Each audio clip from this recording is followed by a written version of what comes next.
All right. Thank you, everybody. Good afternoon, and welcome to our Board Policy Committee meeting. We're going to start as usual with the roll call. Madam Clerk.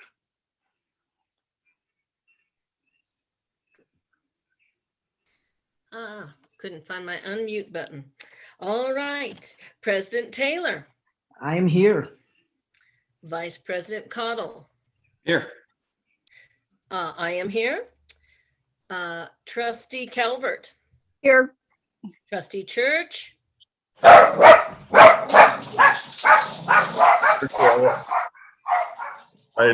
Your screen froze, but I'm here. I heard you. Thank you. Trustee Nicolette. Here.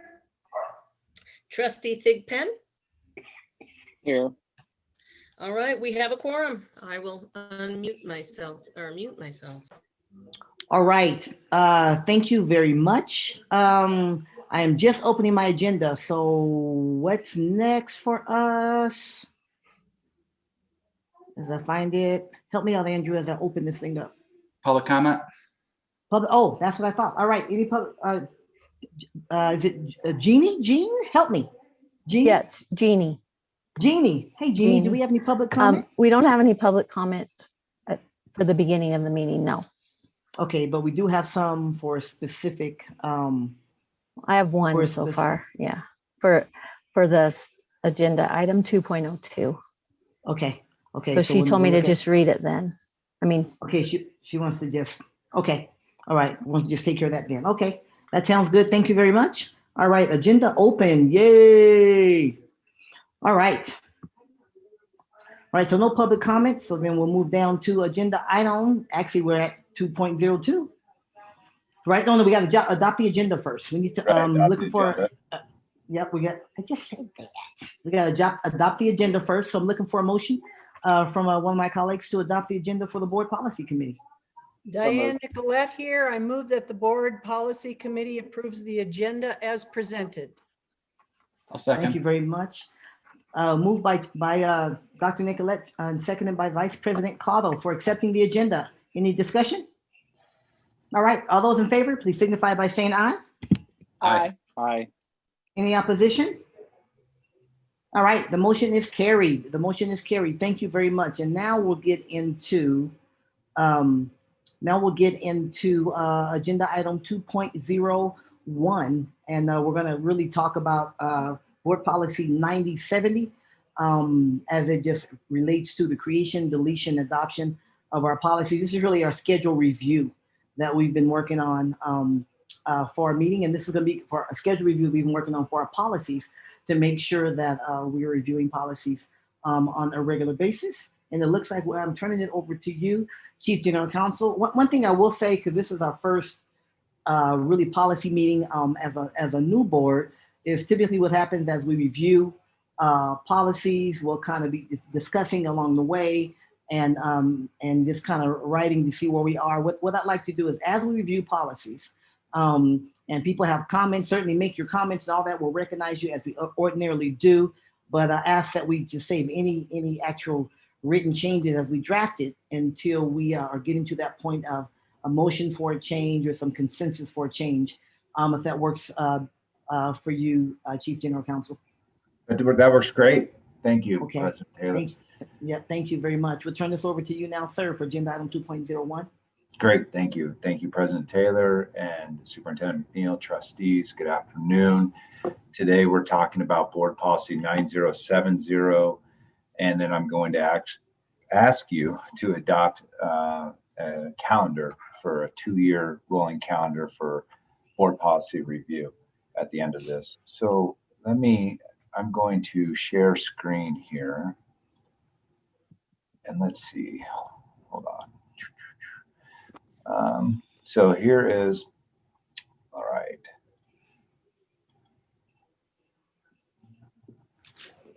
Share. Okay, can everyone see Board Policy 9070? I see heads nodding, so I'm going to go with yes. Good. So basically 9070 is a policy adopted by the Board of Trustees a couple of years ago now, and we set out to have a calendar last year pre the pandemic, and unfortunately that calendar as many things did not come to fruition and fell apart. And as a result, we are back with a new calendar today. And I thought because we had because we had a new, several new members, that we would go through Board Policy 9070. As a general rule, the 9000 series policies tend to be a little bit more detailed as opposed to other policies, because the board, these are the policies that govern the board. So you're telling us how you want things to be governed. So if you have gone through the policies as a trustee, you'll notice the 9000s tend to be in detail. This one is really comprehensive because this is probably next to your own board governance, one of, if not the, maybe budget adoption, but this is one of the most important things you do is adopting policies. So what we start with is definitions. So it turned out that many years ago, the district had adopted a system of how policies were going to be drafted. And over time, that was unilaterally changed. And we decided that since there was a previous board action, it was better to go back to the previous form of adoption. And so we now adopt this type of format, which is purpose, definitions, the policy language itself, and then associated documents. And you'll see that as we go through this, but I did want to let you know where it came from. So definitions, and the definitions for this policy are board policy. And I think the real important thing to know here is board policy is why we're doing what we do. And it's a why and a what. That's what we're doing in board policy. And then we have administrative regulations, which is the how. How are things going to look going forward, or how are they going to be done? And that's going to be adopted by the superintendent. And good policy and good regulations always have some good elements in mind. And those elements in my mind are they're enforceable, they're easily understood, and really, I think those are the two most important. There's other nuances to it, but if the average person reads the policy and can't understand what's going on, and that makes it difficult to enforce. And that's why we have administrative regulations. But again, the policy needs to be clear so that the regulations can be clear. So I think those are the things to think about when we're reviewing policies and regulations as a whole. We also put language in here about substantive change and non-substantive change. What this language refers to is we do a process where we go through the board policy committee, which we're doing today. We will either take action to come forward with a policy, or we'll come forward with policies that are on our standard review process. And those policies will then pass out of the board policy committee, go to the board of trustees, and then for the first reading, and then 13 days later or more, they'll have a second reading. And if they have at that second reading a substantive change, then it goes back to the first meeting of the board. Or if at the first meeting of the board it has a substantive change, then it goes back to board policy. And so the reason why we put that in there was because we followed that process, which is how ordinances are adopted, but it wasn't really written down. So we thought it was important to put that in this policy, and that's where that came from. However, non-substantive changes, which I've already noticed one that needs to be made to this policy, we have a typo there with the semicolon. And it seems, I feel like no matter how hard I try, I miss stuff. And anyway, so that would be something that we could just go in and change. And that's a non-substantive change. We're not changing the substance. There's nothing really going forward. And then I think the other important thing for you all to know is the responsible office. Every policy has a responsible office. It could be the superintendent, it could be the office of the general counsel, it could be our chief strategies officer, our CFO, who you'll hear from next board policy meeting next month. It could be any, just depends on what the policy is about, right? And the responsible office, you'll see on the calendar, is the one who's supposed to go look at their policy, make sure their policy is up to date. It meets the why and the what of what we're doing right now in the district. And then, presuming the board does change the policy, that responsible office, that chief, needs to go and change the administrative regulation on the how to make sure that the how meets the why and the what. And please ask questions if any of this is confusing, or if I'm making it too simple, please let me know. So here you'll see, this is the layout that I explained to you. Purpose, definitions, policy, legal requirements and associated documents, and revision history. 4 and 5 can be changed. Those are considered non-substantive changes because a lot of times NRS might change. So we might reference an NRS that might get a new number. So we would need to change the legal requirements and associated documents. And revision history is just how we're changing the policy over time. We try to keep track of that history. And then how a board policy comes forward is through this section of this policy. It's really at a request by a trustee or out of a request and then a board action to bring it forward by a chief or the superintendent, and or state law requires it. That could also be a reason for a policy to come forward, or through the adoption of our calendar, which is what we're asking for you to adopt today. And so how the proposal that the calendar will be is, just so we all are on the same page, you won't always have all 4 or 5 board policies at the next board policy committee meeting, because what'll happen is that calendar triggers the chief of the responsible office to go look at the policy. And if the policy is consistent with the why and the what of what the district desires and what the board desires, then we won't come back to you with any changes. It'll just stay the way it is. So if you don't see it, that means the responsible office is saying, we own it, we accept it, we're good with it. So if you wanted to change, you would then need to take a motion at a meeting and say, I'd like that one to come back before us, so we're all on the same page. Does that make sense to everyone? So it's really a triggering mechanism for chiefs to know when to go look at their policies and make sure that their policies fit the needs of the district. Trustee Church has a question. Sure. So any trustee may request. So the word request essentially would go to the board president, who would determine. The board president could say yes or no. Is that how I interpret that? Well, you would request that it go onto an agenda, and then when the board president puts it on an agenda, or if it'll come forward for a vote on whether or not we're going to open up that policy. And then if the board policy committee deems it appropriate to open up that policy either for revision or amendment or deletion, or for whatever reason it's being requested, then if the board policy committee votes in affirmance to open it up, then it would come back down the road at a later agenda item. If the board policy committee votes not to open it up, then it wouldn't be reconsidered. Okay, I'm still confused going way back to the very first part. So one of the trustees sees some wording that needs to be changed, requests the president change it. Can the president say, no, I think we're fine, or does it have to go to the board policy committee? The trustee would make the request to have it go to the board policy committee agenda. The board policy committee agenda is created by the board president. The board president would decide whether or not it should go on the agenda. We have a collegial situation that we've had for almost the entire time I've been here through President Taylor's leadership, that at some point items get on the agenda depending on the intensity of the agenda, right? The size of the agenda. So at some point, President Taylor would put the item on the agenda. When the item gets on the agenda, the item would simply be, do we want to reconsider or open this item? I'm just calling it open. Open means for creation, adoption, revision, or deletion, okay?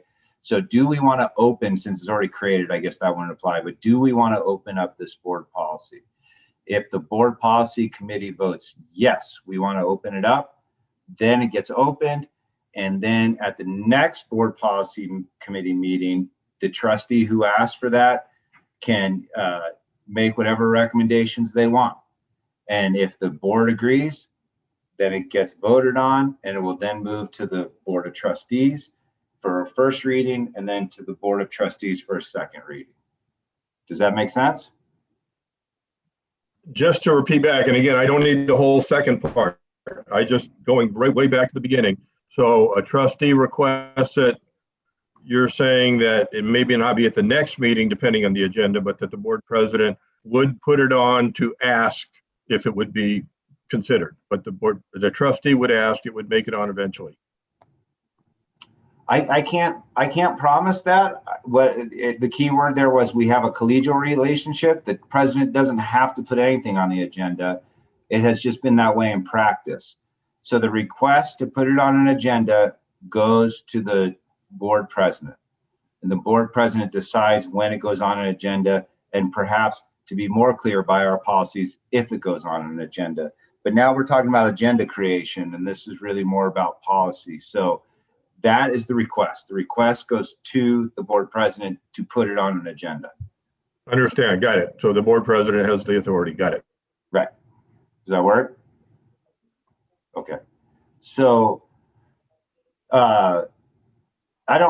you guys can read a policy, so I'm not going to sit here and read it to you. I'm giving you what I feel are the highlights here on how and where we're at on creating this. If you have any questions, feel free to jump in there, ask. The board policy committee is you. You cannot delegate by open meeting law anyone else to sit on this policy. You are the board policy committee, and you sit as the board policy committee. And a lot of what I'm spinning through now, I've already just explained. So we have our preliminary approval. I call it first reading. That's just a holdover from my past public life, because that's how ordinances were done. It's a first reading, a second reading, but it really is, we do our first reading as our preliminary approval, and then we have a 13-day, and then that's our final approval. And then during that time, we do take a public review and comment. It allows the public to weigh in on our policies. And this is not public comment pursuant to the open meeting law.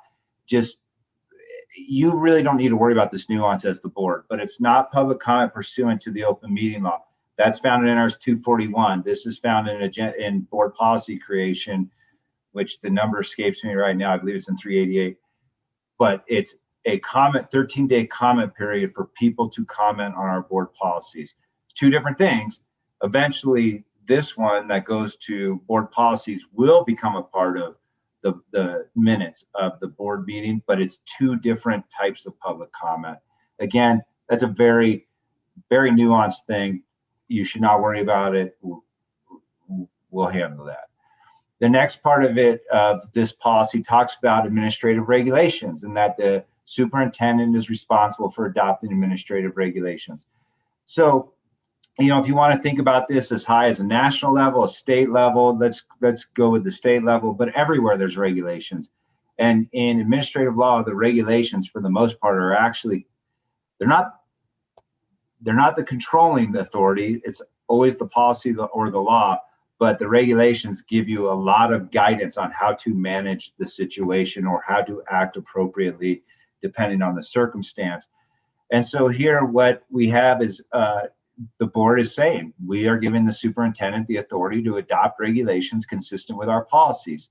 To the extent that a regulation is determined to be inconsistent with the board policy, that provision of the regulation is void. It is not so this board, the board policy committee, then the board of trustees cannot adopt a policy that says X and have a regulation that says Y, which is the exact opposite. The regulation would be void. I don't see that happening because I don't see why it would. But if it did happen, the board could say, we vote that the regulation is the opposite of what we desire, and therefore it's void. And you could do that as a board. But really, that would be absurd for us as staff and me as the advisor to the superintendent to create a regulation that is the opposite of what you desire as a board of trustees. But nonetheless, this is how administrative regulations are adopted. They're created by the superintendent. The superintendent puts out notice, just like we do on board policies. We do oftentimes work with stakeholders when appropriate. That's always a goal, is to bring everyone included in the community. And so oftentimes when we draft regulations, we might reach out to associations that are part of the district, or even parents. These things go online. And of course, our number one priority, students and families, right? So we reach out to our students and our families. They know we put the notices online. We do these public meetings. We actually exceed the requirement of the law by having a board policy committee meeting. So we really seek to make sure that we get community input. And oftentimes our chiefs, the responsible office for each policy, it's not always the chief, but for the most part it is, or the superintendent, of course, they work with their stakeholders in their groups as well. So it's not as simple as we're sitting here as chiefs in our own little offices writing these things up. And I always encourage all of my client representatives. I represent finance and different departments, our offices. I always recommend, think of the end outcome. What are we trying to get to? Because people need to be able to understand it. And that's the key. And so we really have, our team at the Office of General Counsel has really, and you'll see this when we talk about 1310 later, has really made a strong effort to reduce the words in these policies, to make the policies simple. It's the why and the what. Why are we doing this? What are we doing? And then it's up to the superintendent to get us the how. That's why we hire her. That's why you hire her. And then she hires us to make sure that we support her in achieving your goals and desires as a board. So I want to leave it at that. I'm up against my timeline that I created for myself. I hope that that was helpful. If it was, and then I'm asking that you please approve the attached calendar, which I'm going to just put that up and I'll flip through it quickly. Stop share screen. I have all these open. I'm just incredibly slow at it. I apologize. I went to law school for a reason, because tech was not my strength. And I know I had it open. That's not it. Huh. Well, I have misplaced it. What? Here we go. Sorry, everyone. I do have it open here. This shouldn't count against my time because, there we go. I don't know what I'm doing. There we go. Okay, so this is the calendar. Today, just by way of example, we're going to talk about, well, we're doing this 9070 update. We're going to talk about Board Policy 1310. I did not get Board Policy 4500 done because I wanted to see how today went, and I have some other ideas for that I think are too complex to bring forward. But next March, I've already worked with CFO Mathers. I sent them back to him last week, these 3 policies. These will be coming forward. My team is working on, the Office of General Counsel team is working on 1600. OSL is working on 1321. And you'll see some of these next week along with 4500. And so it's just a running calendar. And by Board Policy 9070, we have to have one. So we're now asking that you adopt this calendar. Question, Trustee Okay, Nicolette? I see. Hang on. I see. Let's do this. I saw Vice President Collins hand up. If you can use the participants or chat wherever it comes up on your computer to put your hand up, that's great. That's how we'll know it. But if not, if you can't find it, you can't use whatever, give me a hand wave, and then I'll usually give you 2 or 3 people as I usually do. So we'll go Vice President Caldo, and then we'll go Dr. Nicolette. Thank you, Madam President, and thank you, Neil, for the presentation. One thought that I had about the calendar, because we all know things come up, and I do think a 2-year calendar is great. It's ambitious. It's a roadmap. How would you feel if the board adopted the calendar with a 6-month review? So every 6 months, the district brings back the calendar. If there's no change, there's no change. But if things happen, you know a policy needs to come forward, events occur. I'm sure a year ago, you didn't think we'd be having this conversation today about 1310, because I think it was about a year ago we did 1310. So how would you feel about that? Do you think that's necessary, or do you think it would be beneficial if we did that? Ultimately up to you. I have no problem if that's what you want to do.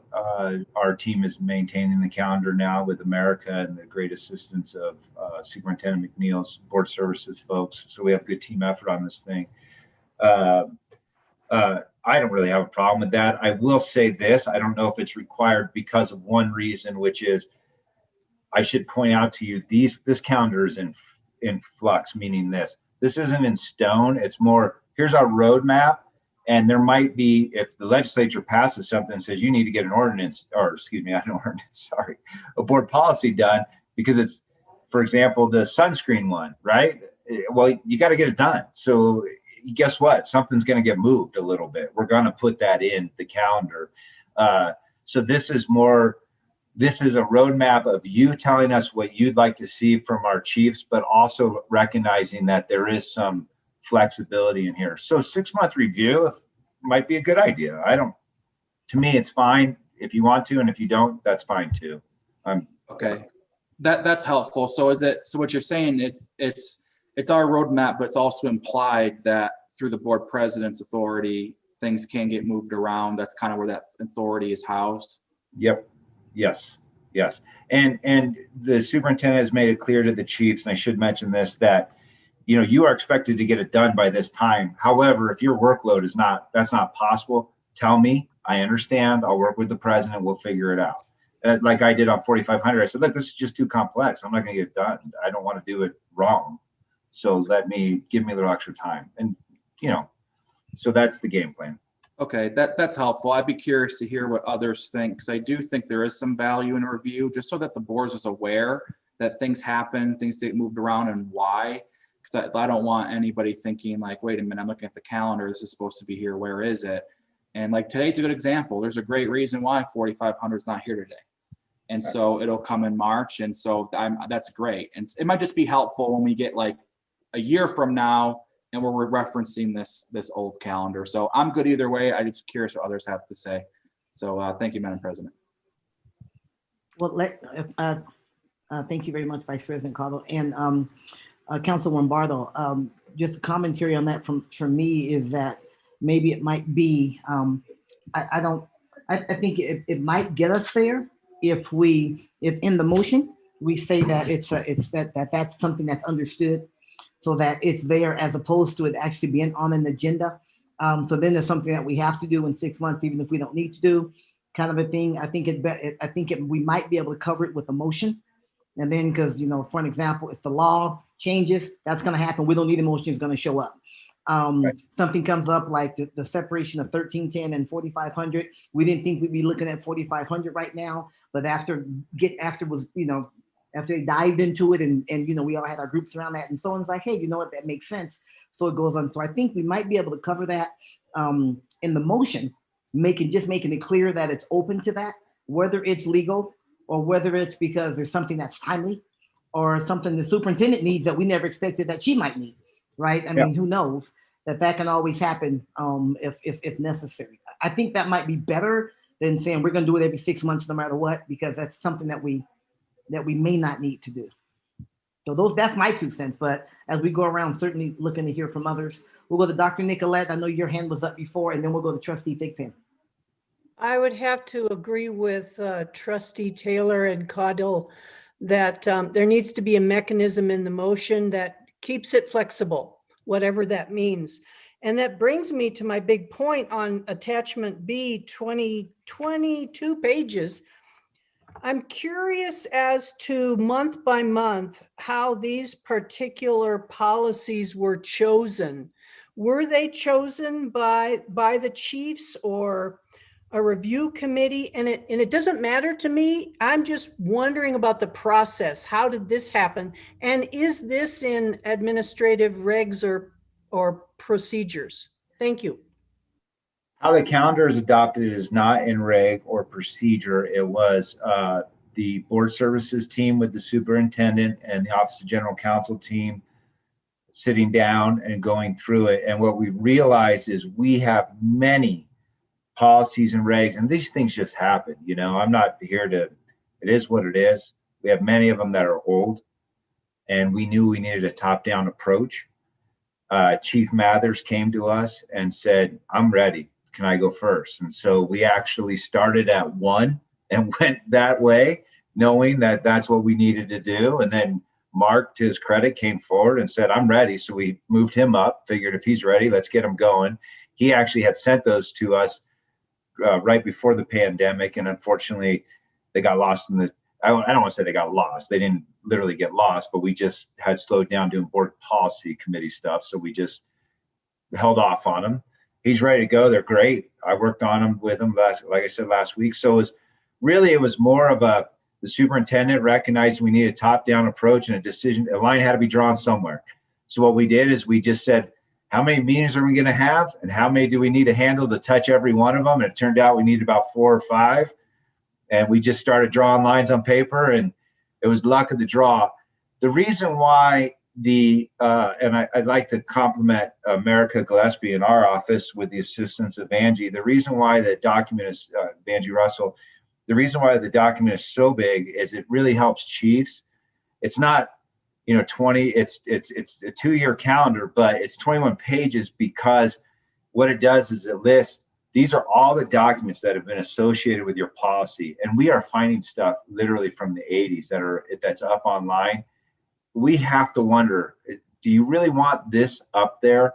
So it's a guidance for the chiefs when they look, okay, I'm responsible for all of this. The forms that are attached, the links that go to nowhere, we're cleaning that up. This is really a top-down effort between 2 offices, the office of the superintendent and the office of the general counsel. And I don't want to give out too many kudos here. I'll sound like a nice guy, but kudos to the chiefs. They're ready to take this on. So.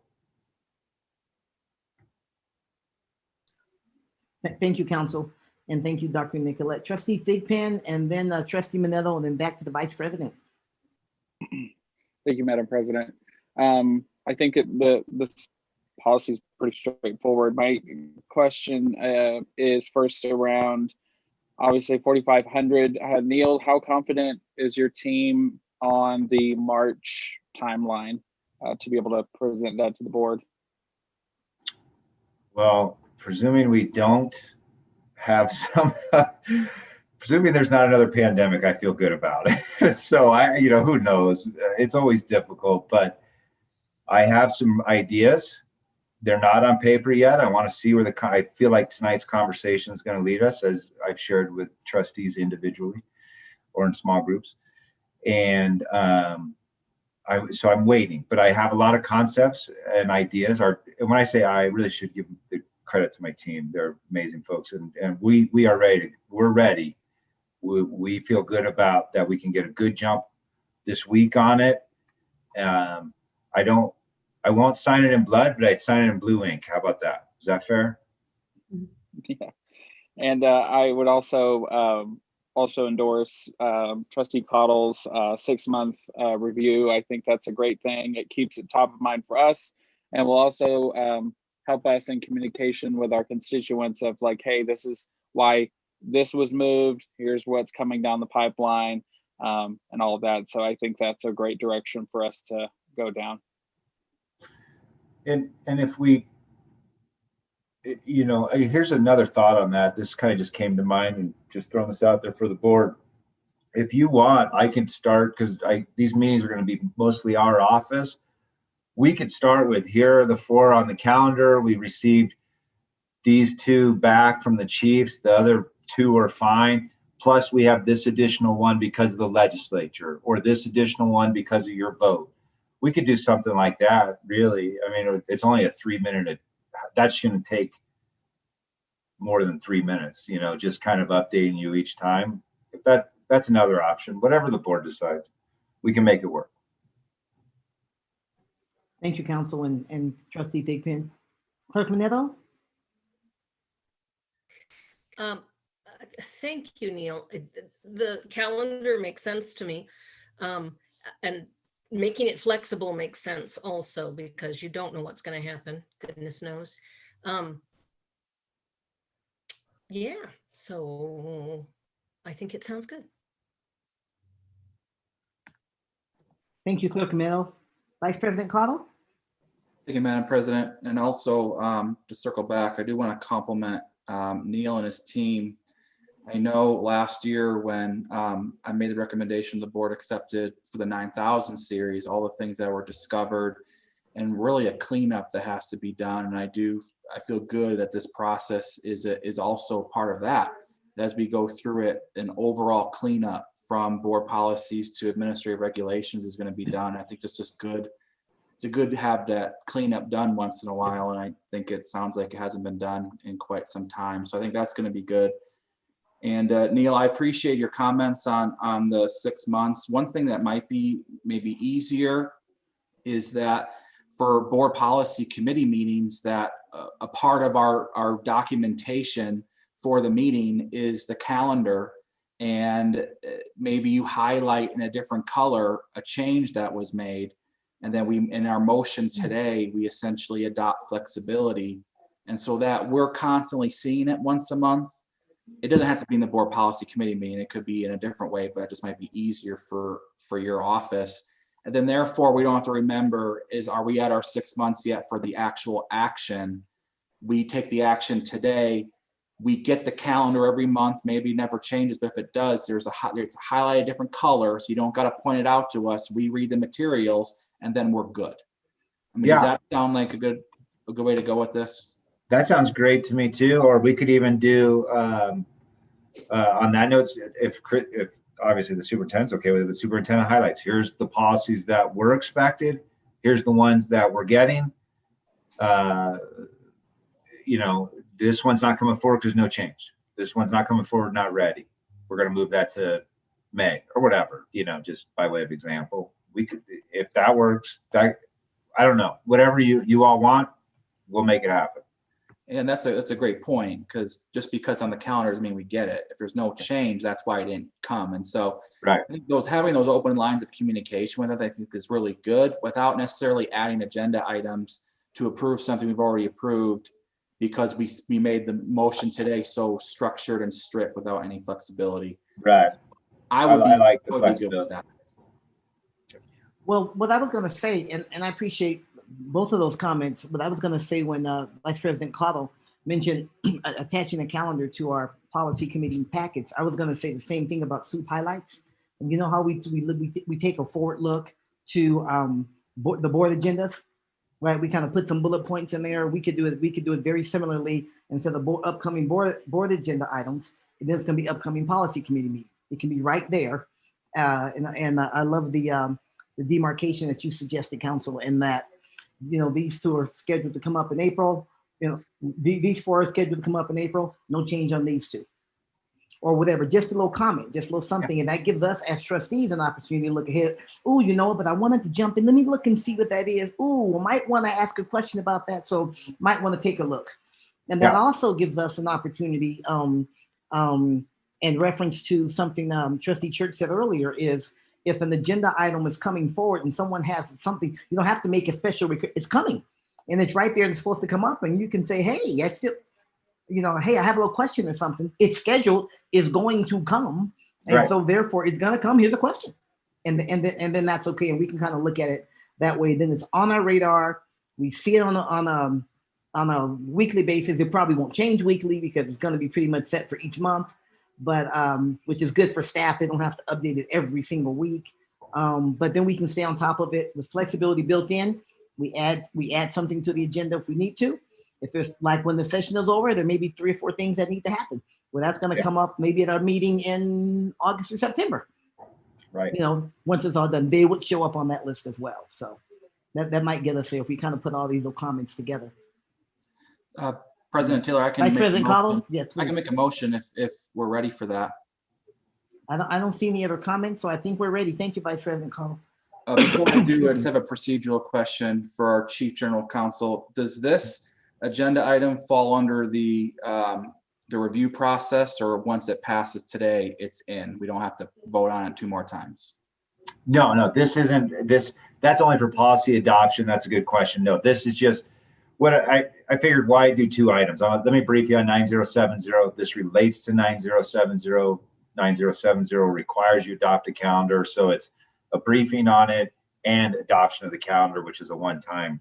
So this committee controls this calendar. So it doesn't even need to go to the Board of Trustees. This is it.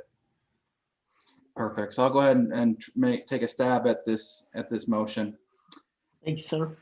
I move that the board policy committee adopts the board policy review schedule as recommended, with the understanding that the calendar will be flexible, and to direct the superintendent to include board policy calendars in the superintendent highlights. There's a motion on the floor. Is there a second? Second. Motion made by Vice President Caldwell, second by Clerk Minetto. And just from a clarity standpoint, are we asking her to include the entire calendar in superintendent highlights, or maybe the next few months, kind of like we do with board meetings? We see the next 3 or 4 board meetings, and maybe we can do the same thing with, is that the, I just want to make sure we have the clarity on that, Vice President Caldwell. Yeah, I'll accept that. I would just add to my motion, similarly to the way board agendas are conducted in the superintendent highlights. Yeah, I think that's good. You're okay with that, friendly Clerk Minetto? I see you nodding and waving. All right, sounds good. We have a motion on the floor. Can we hear it again? With that Vice President Caldwell? Vice President Caldwell, you would like to repeat the motion? I'll repeat it. Oh, no, you made it, and I think you read it. So why don't you go ahead, Vice President Caldwell? I move that the board policy committee adopts the board policy review schedule as recommended, with the understanding that the calendar will be flexible, and directs the superintendent to include the board policy calendar similarly to board agendas in the superintendent highlights. There's a motion and there's a second. There's already been seconded. Any further discussion? Okay, all those in favor, please indicate so by saying aye. Aye. Aye. Aye. Aye. Any opposition? All right, the motion is carried. Thank you very much. Thank you for putting that calendar back before us. Council, I think is good. It keeps us focused and moving, and it gives us a chance to continually take a look at policies because we know things change. All right, we're moving on to on our agenda to agenda item 2.02. This is regarding board policy. This is for consideration of preliminary approval. This one would go out. This one would go to the board, and if approved to the board, it would go out for the 13-day public comment period. This is a revision of board policy 1310, political activity in schools. More specifically, revising the policy to prohibit political activity on district buildings and school grounds, and remove language unrelated thereto, which is probably most of the work included in this. And back to you, Chief General Counsel.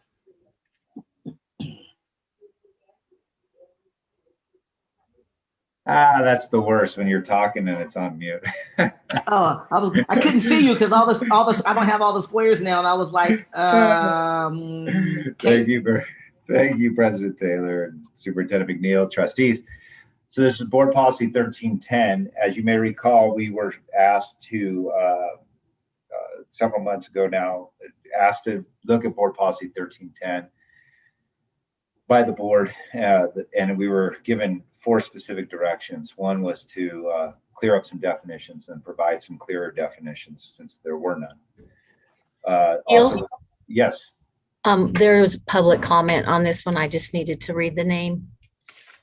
One name. Okay, sure, we can do that now. Okay, you wanna, yeah, we can, Jeannie, we can do that. I mean, I'm just looking at your notes. And yeah, that's fine. Go ahead. Thank you. No, we received public comment from Zach Hooker. That's all. Okay, thank you, Jeannie. So we were given 4 tasks. I'll just start at the top again, if it's okay with the board. Clear definitions, provide clearer definitions in the policy itself, find out a way to support students, take a look at what other districts are doing, and also create a policy that teachers and principals know what they can and cannot do. So as we started as a team in the Office of General Counsel, including the Department of Civil Rights, as we started going through this, we've realized this policy, Board Policy 1310, the previous name was Political Activity in Schools. And we looked at some of the history of the policy, and it became apparent to us that, and also we looked at the location of Board Policy 1300, which is in our beginning policies, which deals with communication.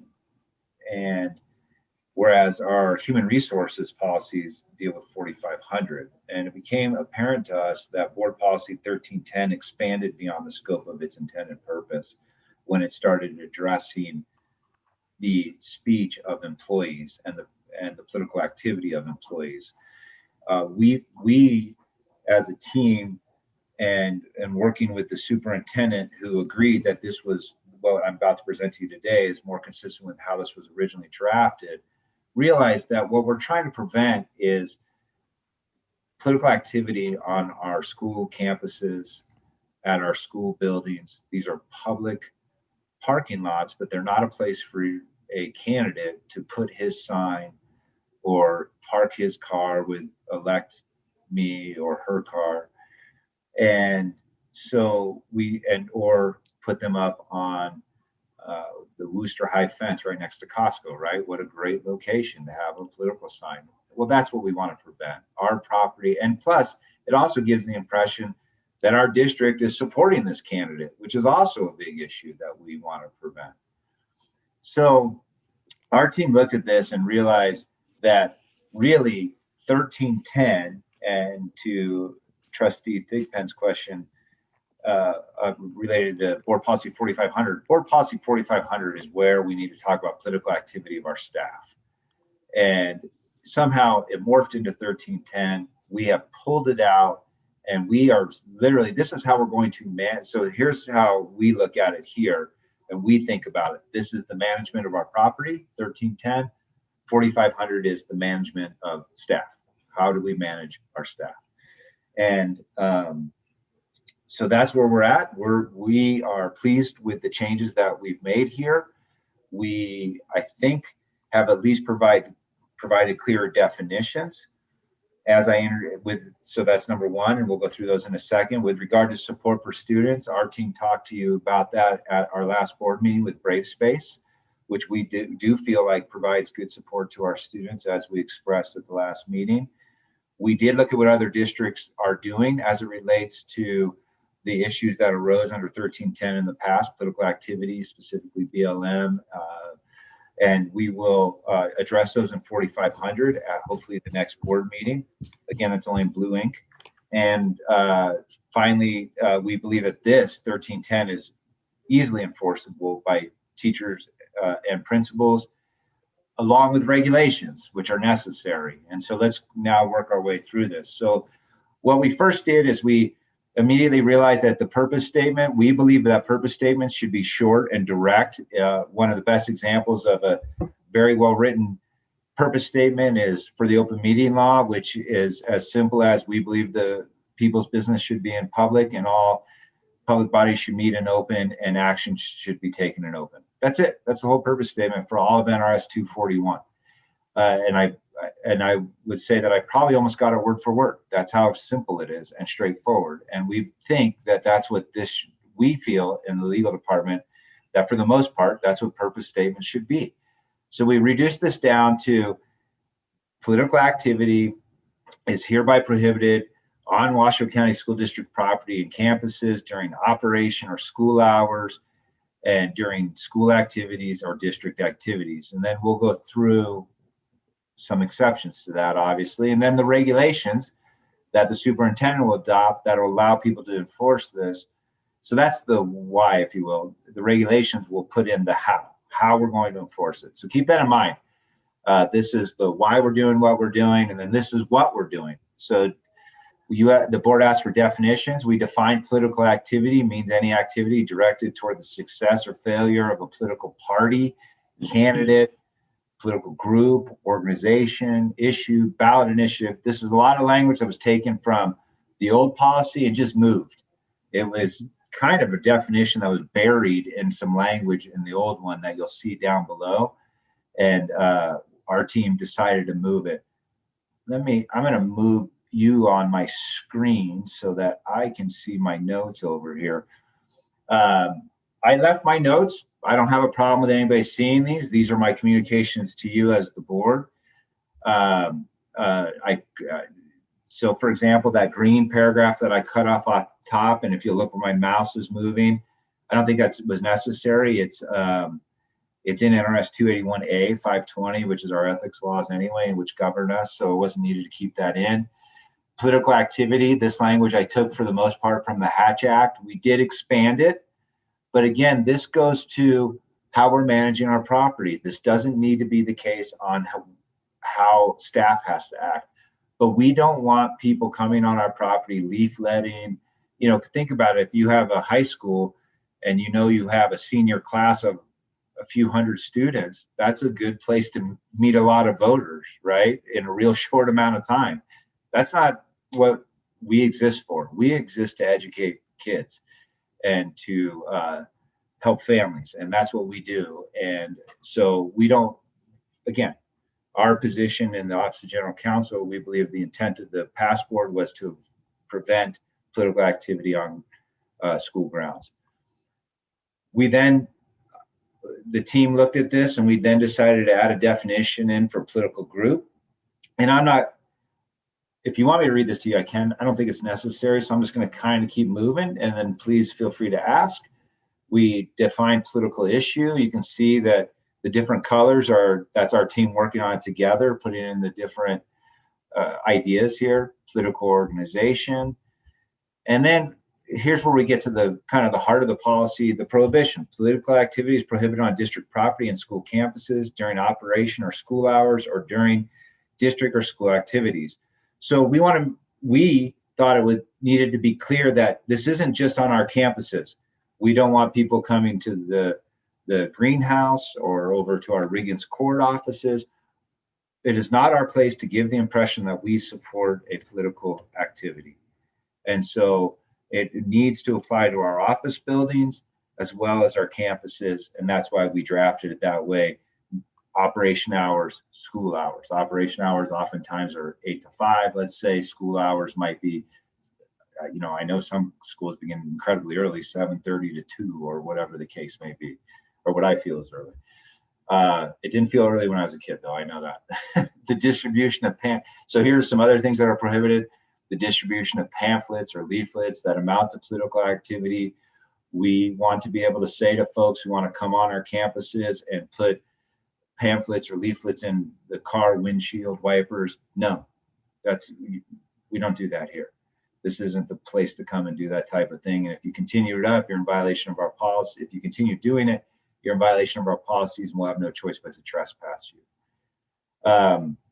Signage, we don't want people, we get it every year, people voluntarily, without asking us, so they volunteer themselves to put up their signs and volunteer our property for their signs. And this is telling them, you put your sign up, we're taking it down. We're not leaving it up for you. So no signage. And then, you can't use the bulk mail as an employee to support a candidate or a political issue or political activity. Can't use our mailing list.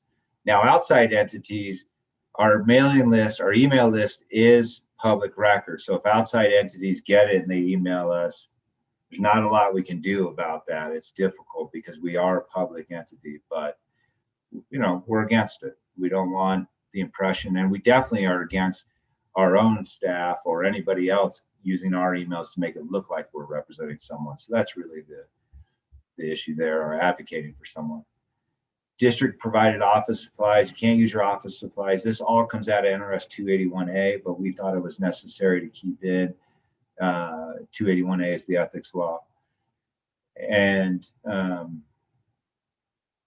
so I'll just, in the district, so no district buildings, no posting, including, we have a numbering issue that I'll need to fix here, but we don't want posting political materials on the interior or exterior of district buildings, fencing, athletic fields during school hours and or school sponsored events.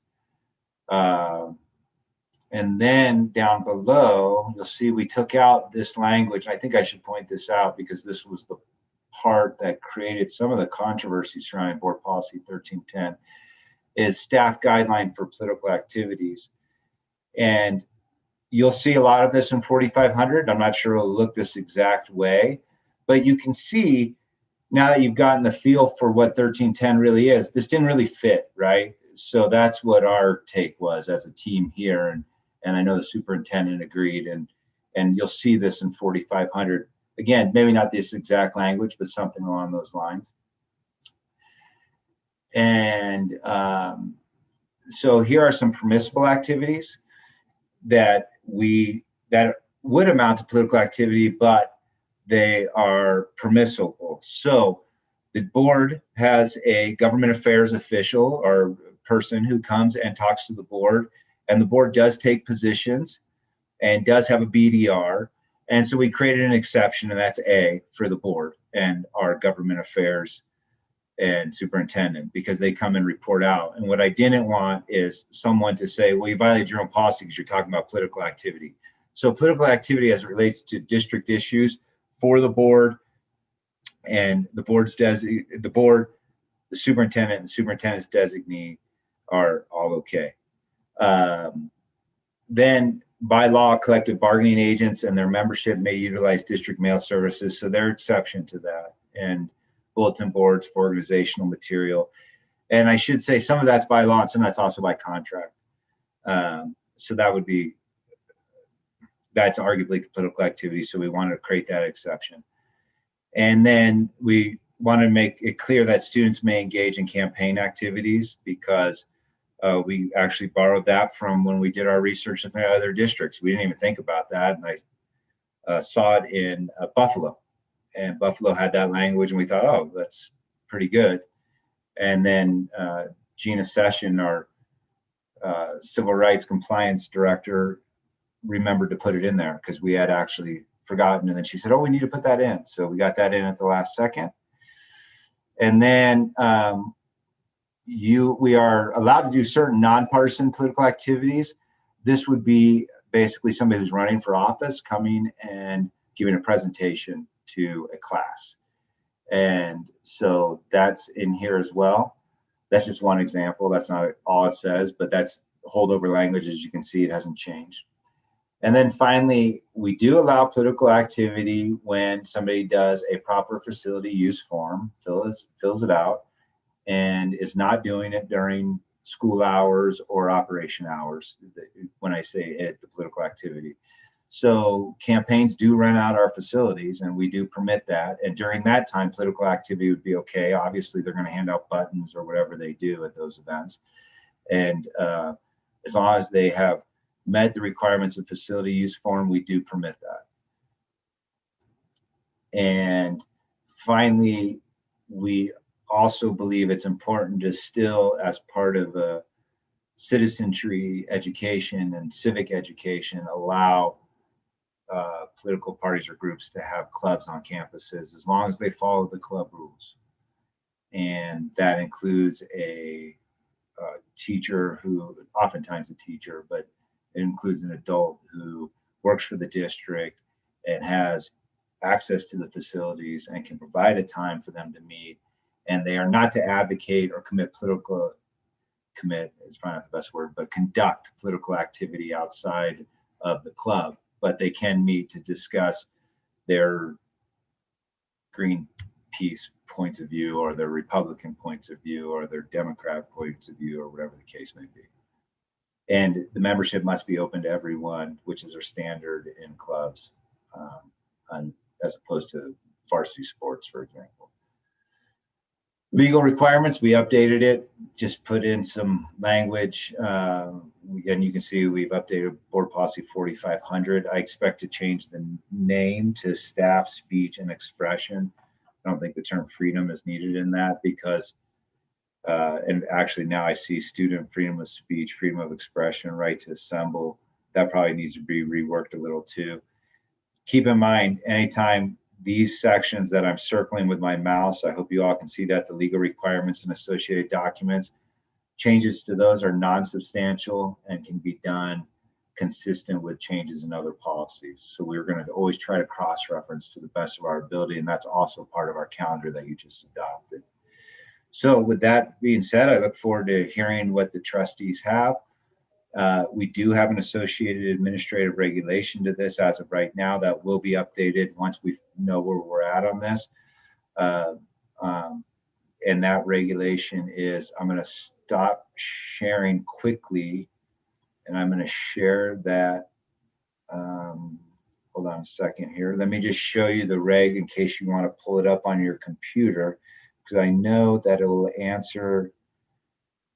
Doggone it, I can't find it. Oh, sorry, everyone. There we go. All right. Let me go back to this share screen. And the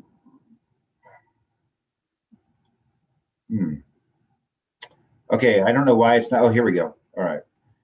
So this is the regulation that applies. Nope, that's board policy 1310. That's the policy. Yeah. Anyway, I'm having a hard time.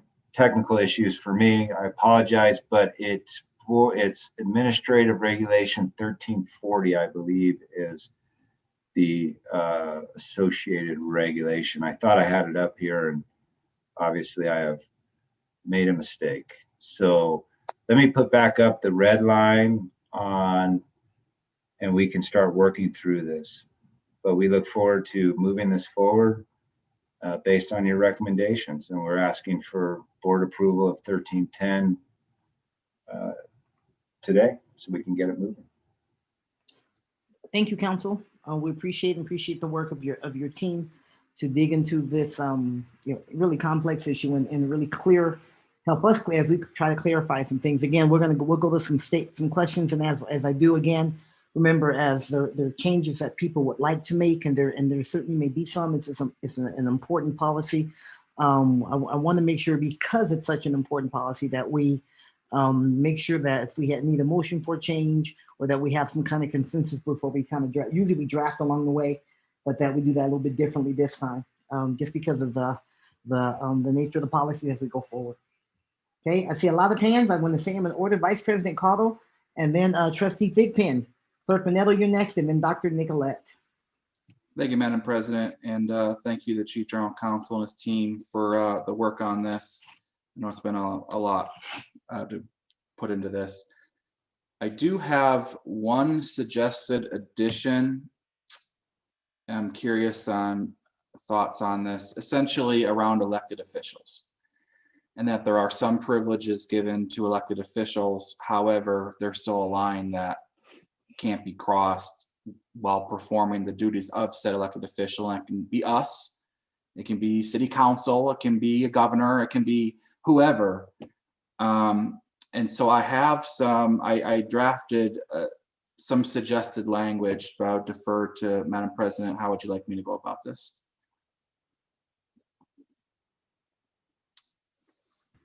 Sorry, why don't you read kind of tell us the whole piece of it, like where it would go and kind of how it would read, and then we'll have that discussion first, and then we'll get to the other hand, so that we don't, otherwise we'll be dealing with a lot of different topics at the same time. So sure. So what I can do is I can read it. I'm not sure where it would go.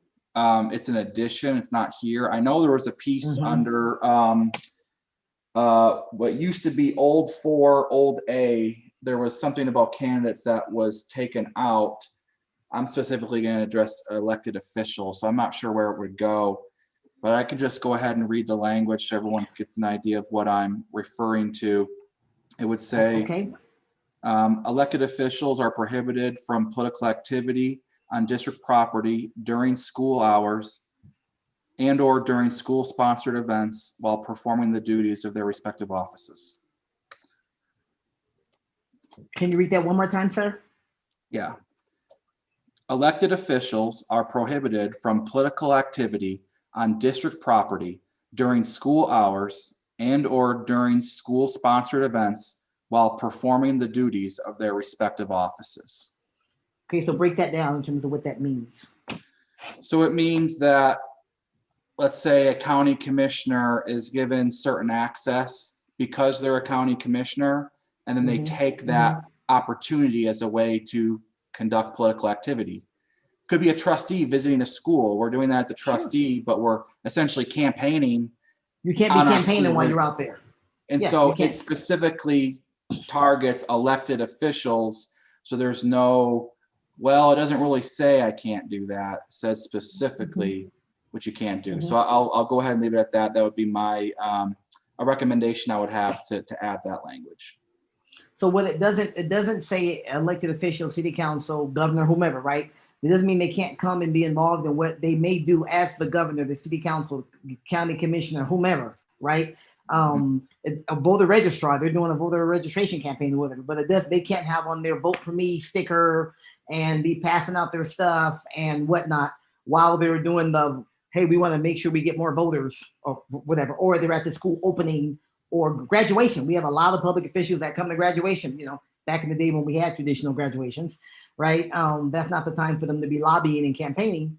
You're there because I got you. I understand it. I see the other hands, but I want to take this piece. Are there any other comments on Vice President Caudle's suggestion? And right on that, okay. Dr. Nicolette, we'll go to you on this and save your other question for a moment, but let's go with this first, okay?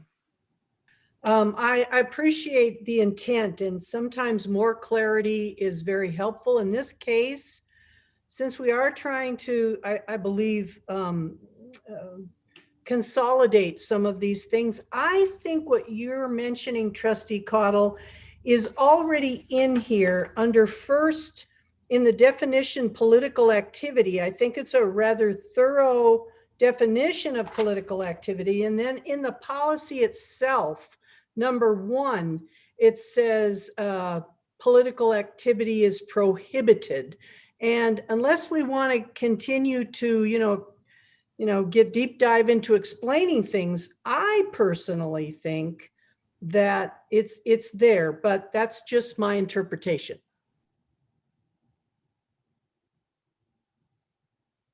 All right, thank you, Dr. Nicolette. Other comments on, and I do see what you're saying, because if it doesn't mean if you're an elected official or not, no political activity should be allowed on campus, period. And that's what you're saying is that's there. Okay, I see you, Clerk Minetto, on this particular issue. Yes, ma'am.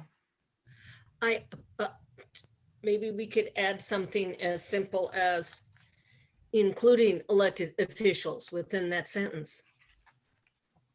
Because okay. And yeah, that's all about that. Thank you. Okay, thank you, Clerk Minetto. I think, is your hand up on this as follow up on this, Vice President Caudle?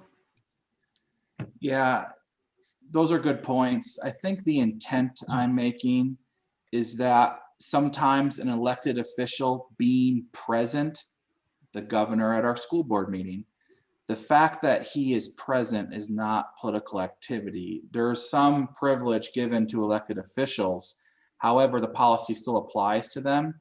So that is my intent of calling out elected officials specifically. But I mean, what Clerk Minetto had said, something is really simple, that would do the job. And I appreciate what Trustee Nicolette said, it is there. But this is why I'm calling them out specifically, because of their positions, and in many of these elected officials, their partisan offices, the fact that they're there, the fact that the governor spoke to classes, the fact that a city council representative might tour school, that in itself is not political activity because they're performing the duties of their office. Mm-hmm. So that's really where I'm coming from, but I could go either way on this. I just want to throw it out there.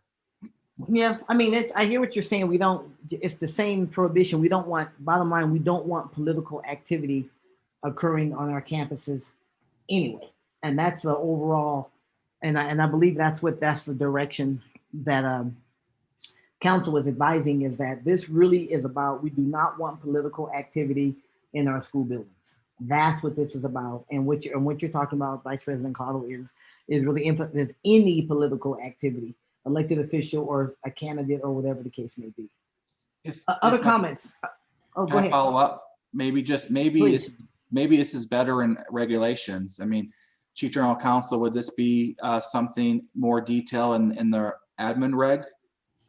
Yeah, I think this is better in regulation, and I actually am writing down a note right here, and my intent is if this doesn't pass with the board, we'll put that in a regulation to make sure, because in my mind, it modifies, just let me spin through here real quick, it modifies this part, right? So you get access because you're there for nonpartisan political activity. You're there to teach a class, or you're there to help, as President Taylor said, with a get out the vote type thing, which is nonpartisan, right? But all of a sudden you're wearing your button and you're handing out your own flyer. So it's a good modifier to this, that yes, this applies to you as an elected official, and we're going to say that in the administrative regulation. I like it there. But we do have some specifics in here. So if that's what the board wants, we can do that. The specifics would be, we specifically say no pamphlets or leaflets. We felt that was important to make it clear in this policy. Technically, though, to Trustee Nicolette's point, the prohibition's huge, right? We just lay it out there. We're not doing political activity. That's it. And then we down here, we say, well, here are the things, we put a little more specific on there. But I like it in reg personally. So with that said, I know regulation, that the intent of regulation is to really spell it out for principals and staff on how to enforce this. So if it goes regulation, I'm good with that, because it does what I'm asking it to do. And so if that's preferred, I am all good with that. So thank you, Madam President. Okay, I appreciate that, Vice President Caldwell. That's a good catch, though. Go ahead, Council. Yeah, sorry. Thank you, President Taylor. JJ just texted me, and there is something in the reg, and I remember reading it. I just don't remember exactly what it says, but I believe there is in the reg, if I recall correctly, there's a specific paragraph that says if you visit a school as an elected official to do a presentation, you don't get to then be, a politician. You're there. Do your vote for me thing. Right. Mm-hmm. Well, and I will say this. I think it's important, as Vice President Caldwell said, that we make it clear that also, oh, here's JJ. JJ is providing. Use your mouse, JJ, and kind of show us where it is. There it is. This is where it is in regulation.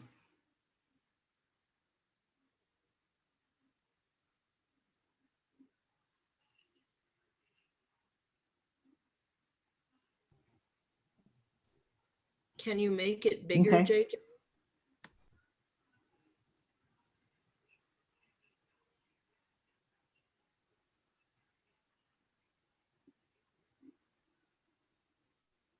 And what I would say, just as we read this is a really good outline for a classroom visit. I think we want to go a little bit further than the classroom visit as it is written in regulation.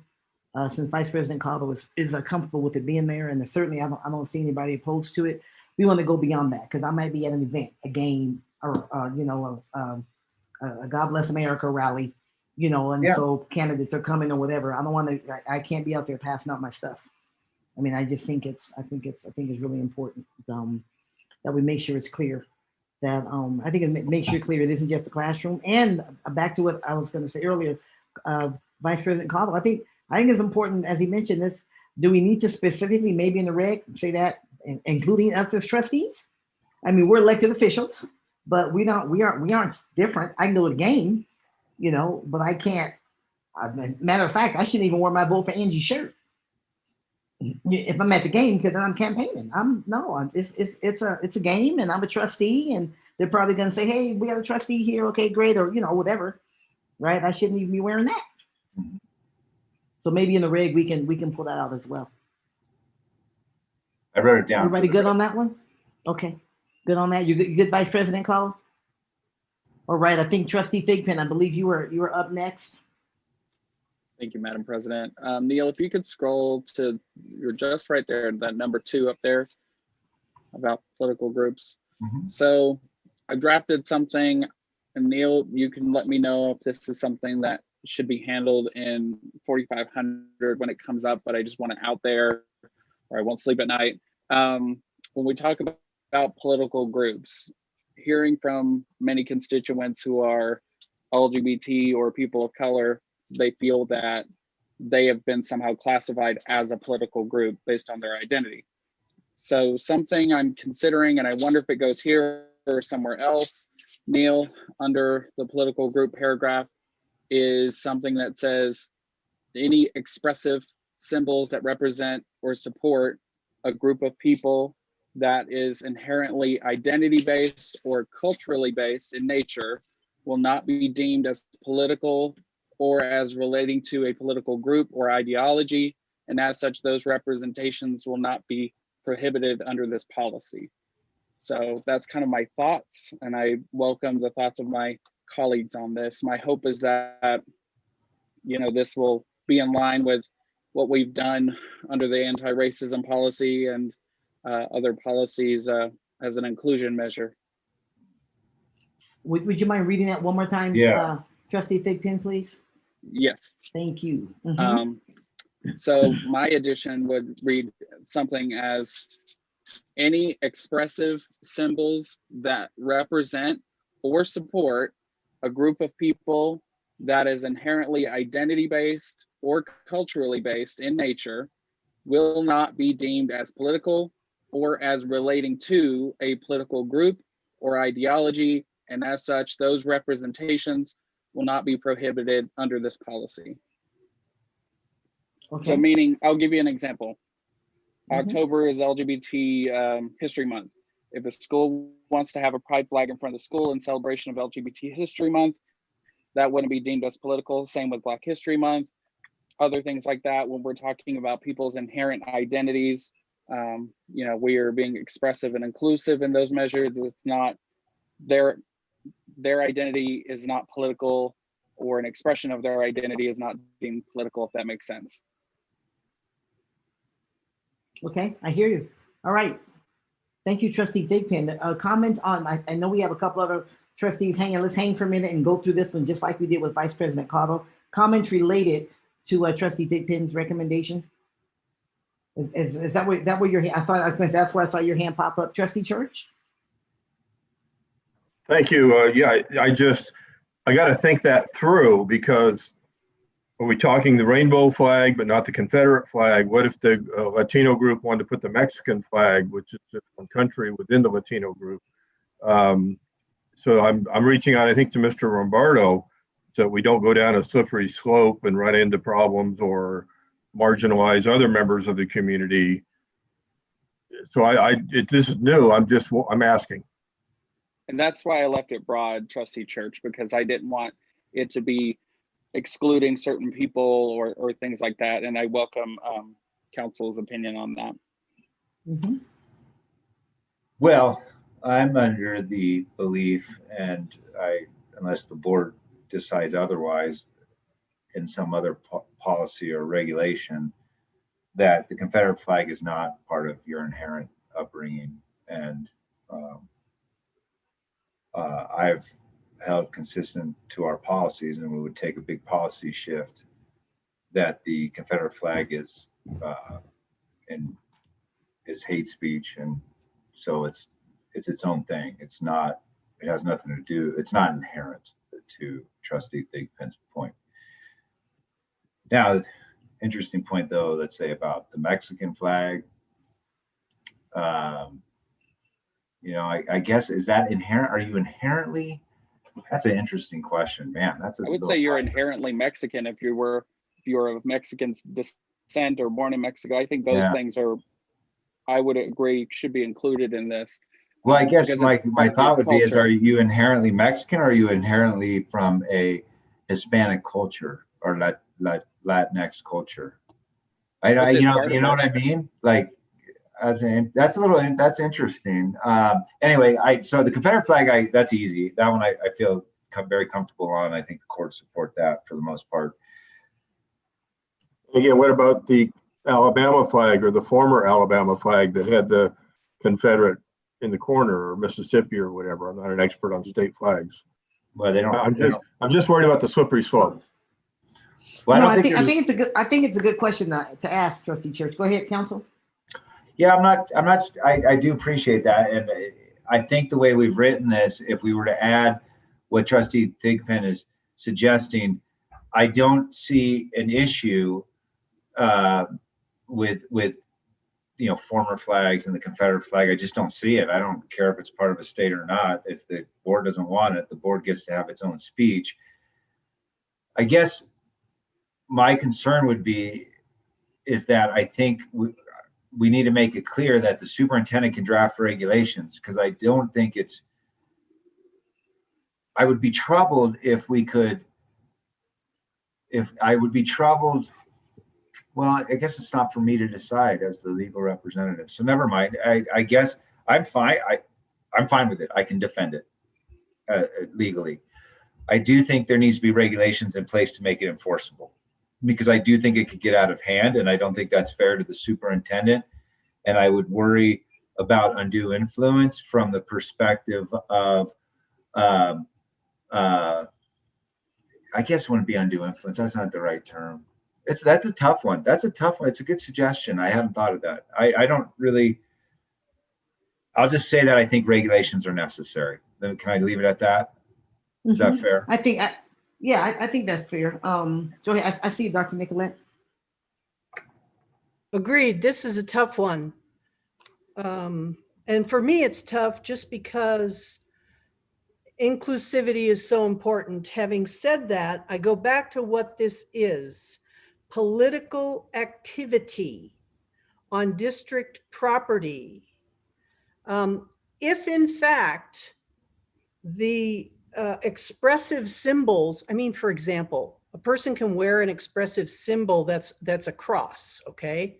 And that's an expressive symbol, and it's okay to do that. If in fact it's a political activity, that pushes that into a different realm for me.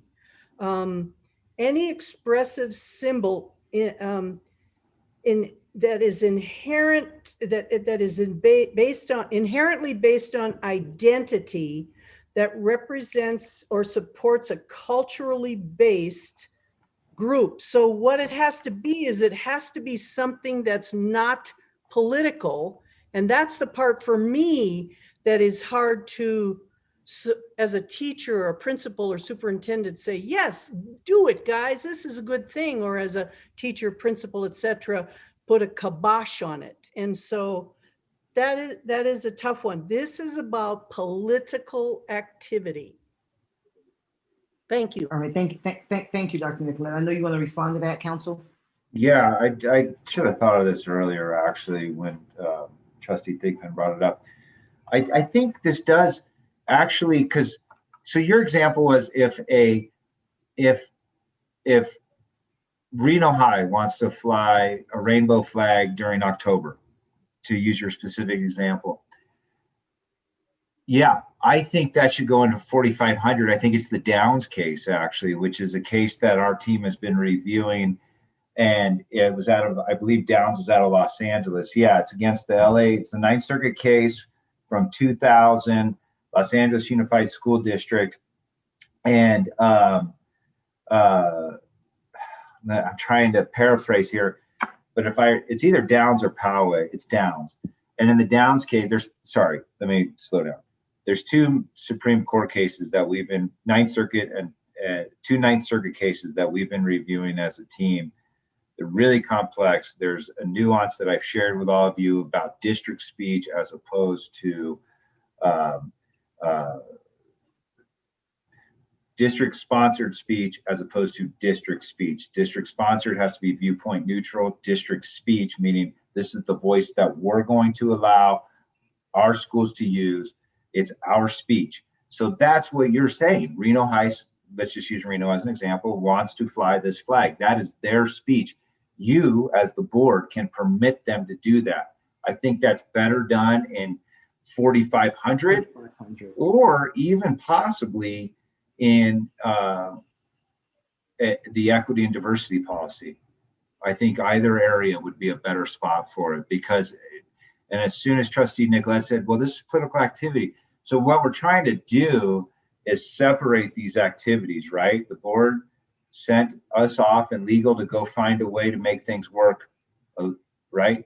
So in the Downs case, they put up a bulletin board for, I do think it was LGBTQ plus issues, if I recall. And across the hall, another teacher put up opposing points of view. And the district came and said, this is okay because we've approved this. This is our speech, meaning the speech that supports diversity and celebrates diversity. And your speech is not okay. And they made that teacher take it down. And the Ninth Circuit said that's okay. And so that's what you're looking for. And I think that goes somewhere else. I don't think that goes in this policy, to answer your question. But I do like that language, and I would like you to email it to me so that I may look at it for possible future issues. Yeah, and I would if I actually may say, follow up, I'm sorry, Go go ahead. ahead, Trustee Thigpen. No, go ahead. I think the reason why it stuck to me as a group is because of the feelings that's been shared with myself, and I'm sure many of my colleagues, is that folks are feeling that they've been identified as a political group, even though the LGBT community may go out and advocate for certain issues, but they're not doing it in the school just because they exist, or a teacher may have a rainbow flag in their classroom. That's not inherently them saying, hey, equality for all necessarily. It's saying, I identify as this is part of my culture. And it's not political activism in and of itself. It's just a representation of a community. So I think that's really what I'm really trying to get at. My fear is that if we don't have it in this policy and we miss it in 4500, that we're still going to leave some folks out in terms of our inclusivity measures. So that's a fear and a concern that I have, and many others do. So that's kind of where I'm coming from and trying to get at. And I know that what I wrote is very intricate, and I was trying to be broad and not exclude anyone from this. But I understand if it may be something that has to wait for us to review 45. Thank you, Trustee Thigpen. I'll say, make a comment, ask a question, and then I think Trustee Minetto had her hand up on this issue. I could be wrong. Tell me if I'm wrong, Trustee Minetto. My thing was, first I wanted to say, if you wouldn't mind, I'd like to have the verbiage on that too, Trustee Thigpen, when you have an opportunity to please send that out. The second thing, and I'm going to agree that I do believe it goes in 4500, because that's really more of when we're actually getting into political speech. And so it feels better to me there. Not that we still need to work through it. And I do think it needs to be worked through. And I think your statement is a good place to start from. It's a great place to start, actually, because it also makes me, as we work through this, and again, it's my initial recommendation for it not to go here, but it's up to really the pleasure of the board, is do we want to be inclusive? Absolutely. That's part of what this whole thing is about. Do we open ourselves up to, well, I identify as white, so therefore I want a white supremacist flag?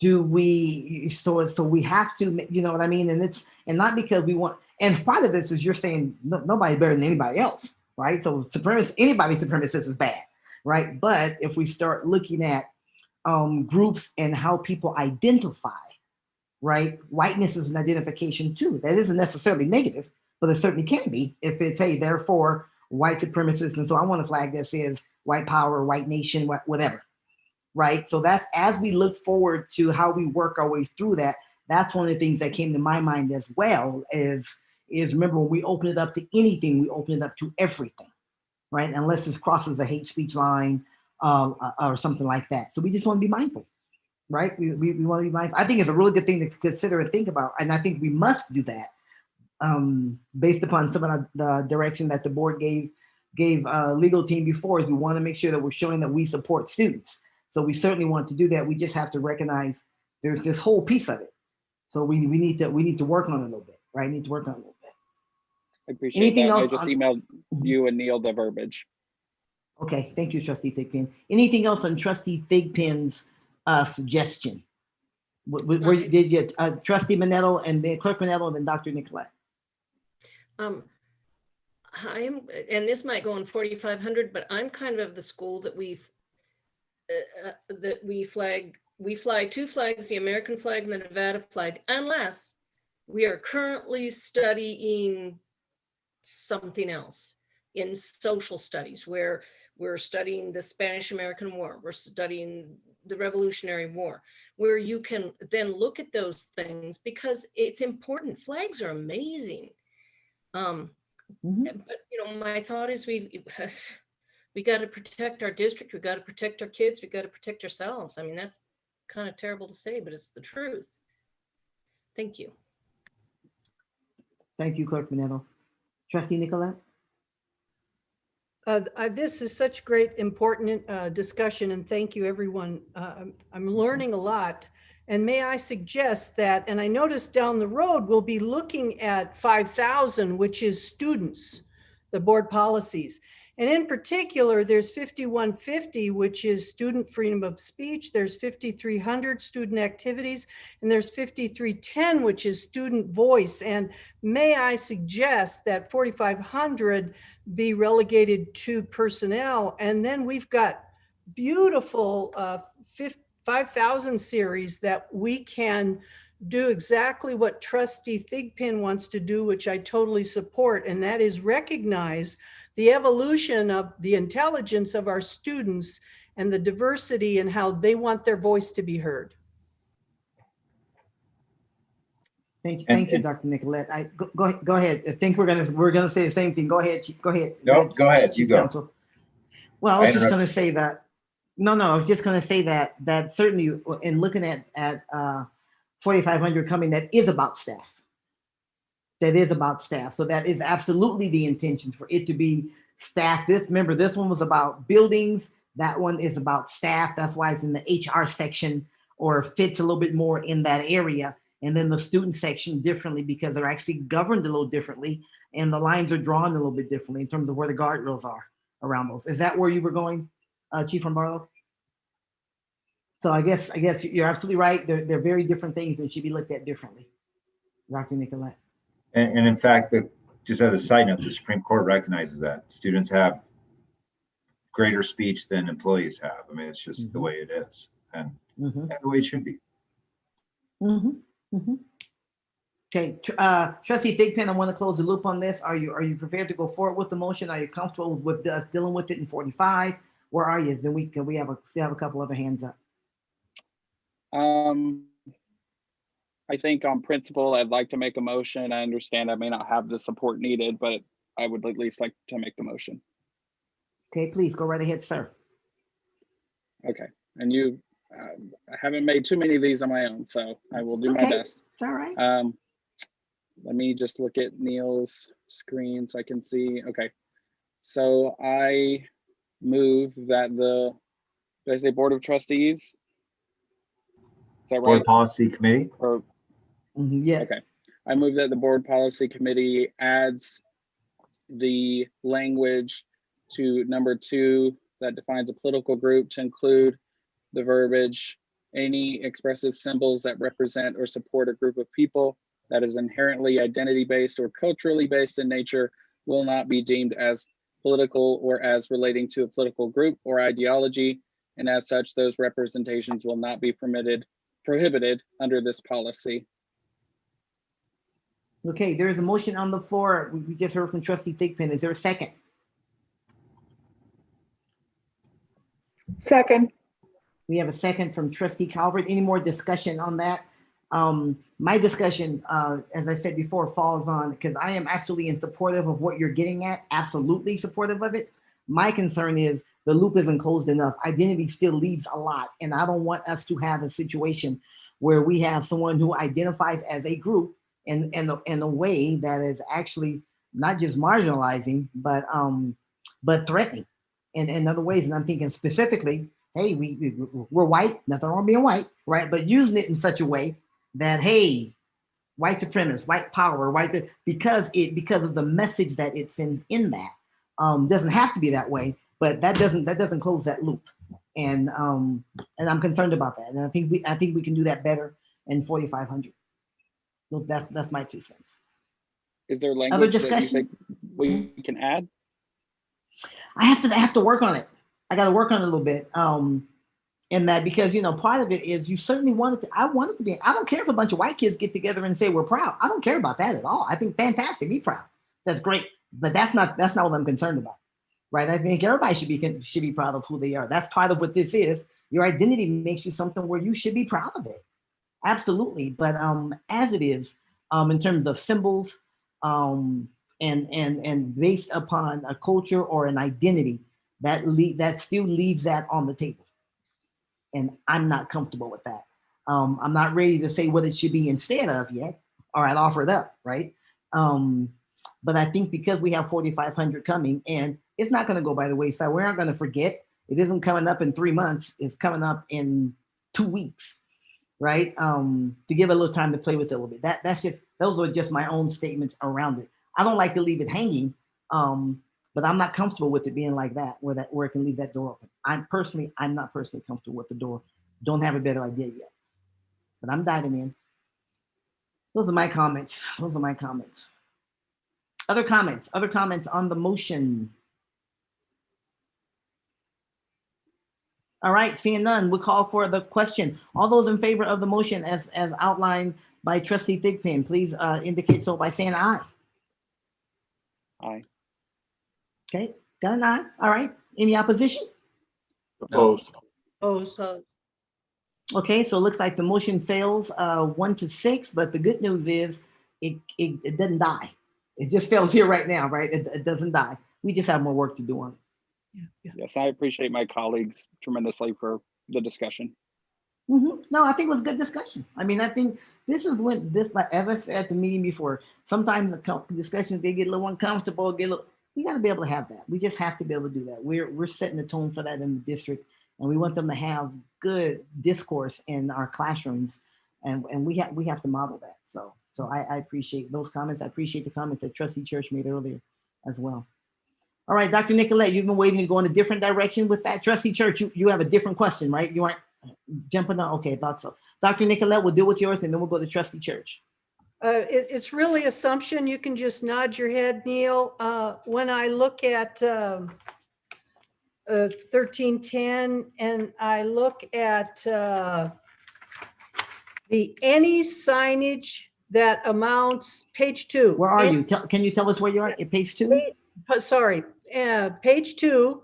Yeah, I'm with the red tab. Just laugh. Page 2,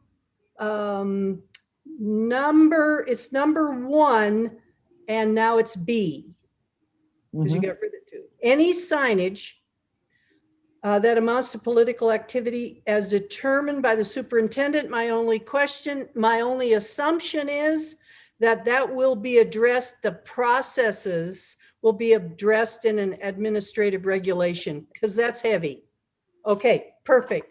And then just so that I understand, and just in case you didn't see, General Counsel said, yes, that will be addressed. And then same policy 1310, page 4, now 4.2, permissible activities, number 1,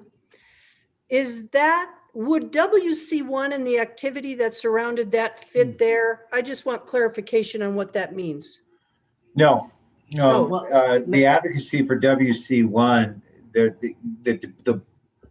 let me rephrase that because that was poorly worded on my part. The only thing the district can do for WC1 was to go out and be fact specific about what the situations with our schools, right?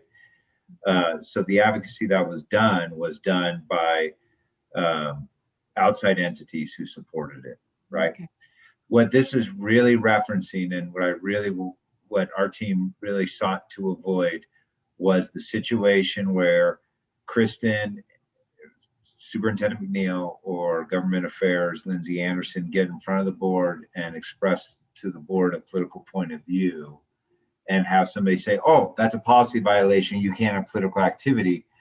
Or where you might adopt a BDR. The school district does get a BDR, and you might say, this is what we'd like to use our BDR for. Well, that would be arguably political activity. So that exception in 2A is addressing that specifically. And that's why we put after an action by the board. So the board takes action to adopt a BDR, for example, and it has to relate to the district issue. So WC1, as much as it related to a district issue and that it benefited us, was really a tax issue, right? So that's it. I mean, that's the answer. I don't know what else to really say. So we couldn't advocate. Yeah. So we couldn't advocate. Right. 281A prevented us from 281A prevented us from advocating. Yep.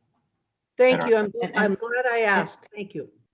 And I might add, if I may, Counsel, just for this, because that's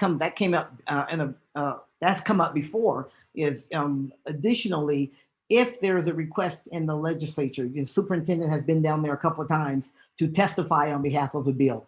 That is political activity related to district issues. So there's a committee hearing and they want to hear from, mostly it's the superintendent, every once in a while it's the board president, but for the most part, it's really the superintendent that they ask to come down, and that's done with our government relations with Lindsay, and it's specific to government issues, and it is inherently on issues that, because they're issues that Lindsay has deemed based upon our platform that are important for our platform, and our platform has been approved by the board. So I can't go down on random talking about something that's not on our platform because it's important to me and it's about my faith or something like that, right? Which might be important to me, right? Not in terms of recommending representing the district or the board. Yeah, exactly. And board policy, I can't remember the number, it might be 9051 if I recall correctly, allows you as the president to go and advocate, to your point, at the legislature, and that would be political activity. So that's exactly what we're trying to avoid anybody calling us out on, is taking a vote that is adopting a platform. That's would be political activity technically. That would be at our board meeting, which would be in one of our schools or on our grounds, and that's where we don't want.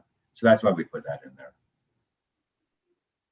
So trustee, just as an example, like we sent to you all for the superintendent's highlights. So Thursday, right, when I go down and I testify for our BDR, for our bill AB 57, that would be a perfect example of that.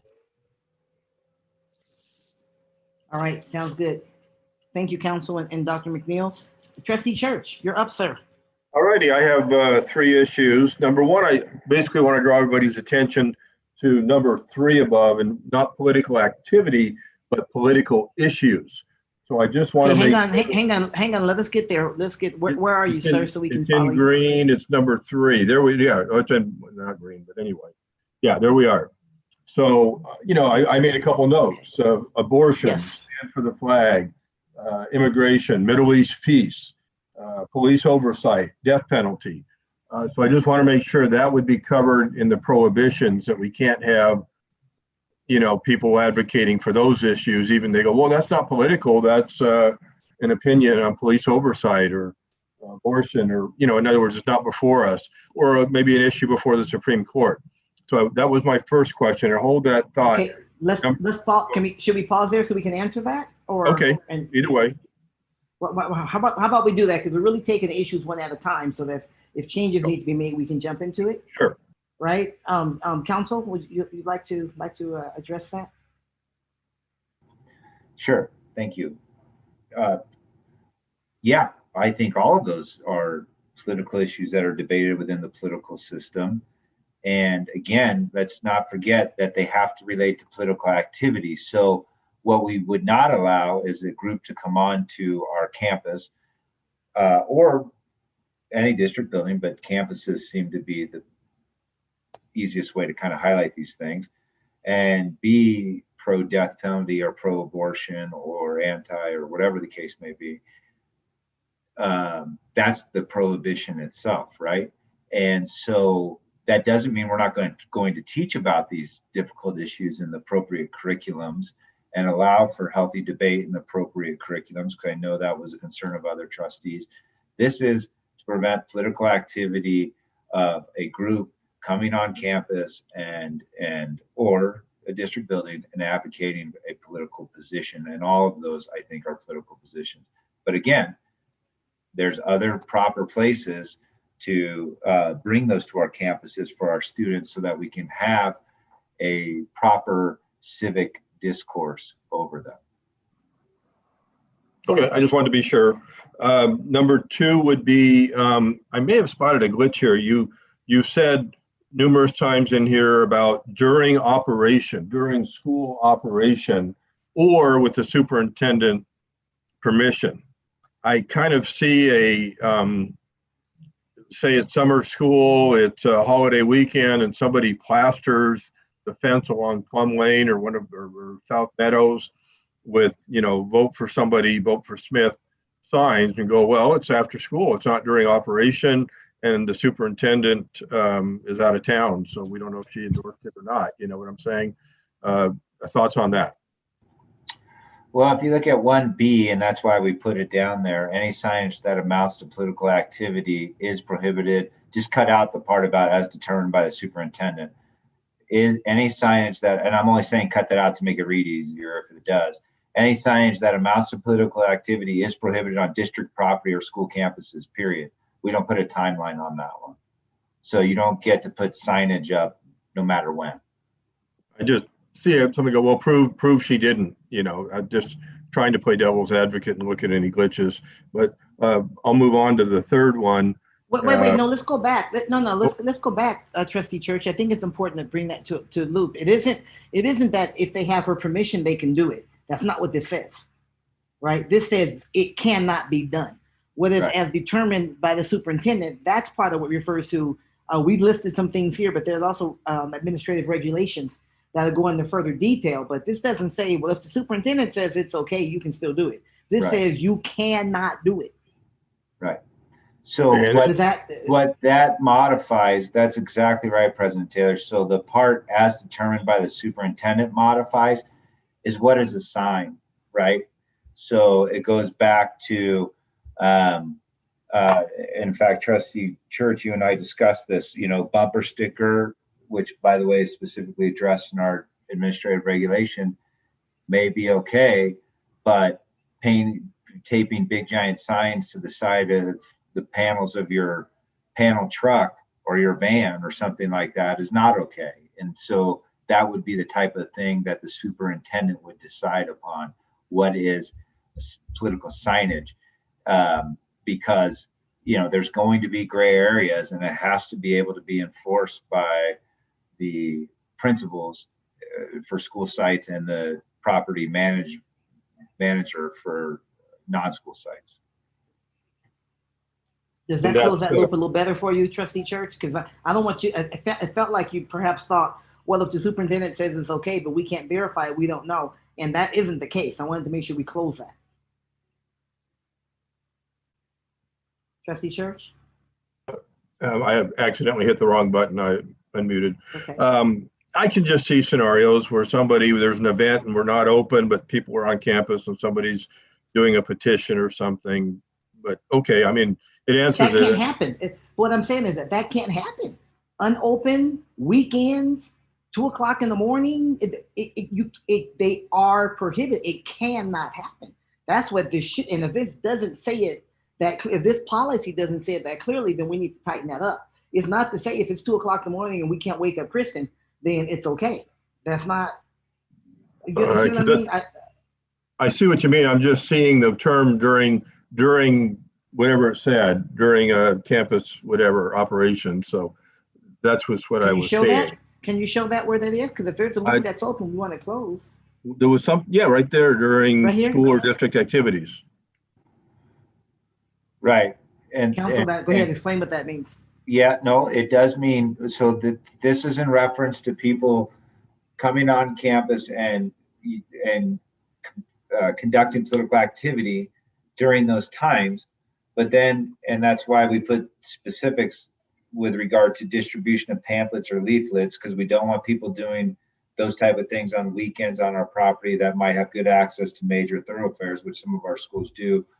And when you look at signage, signage is clear. It's prohibited at all times. It says any signage that amounts to political activity is prohibited on district property or school campuses. It doesn't have the timeline in it. We could cut this off if we want to. I don't have a problem with that. Just say political activity is prohibited on district property and school campuses.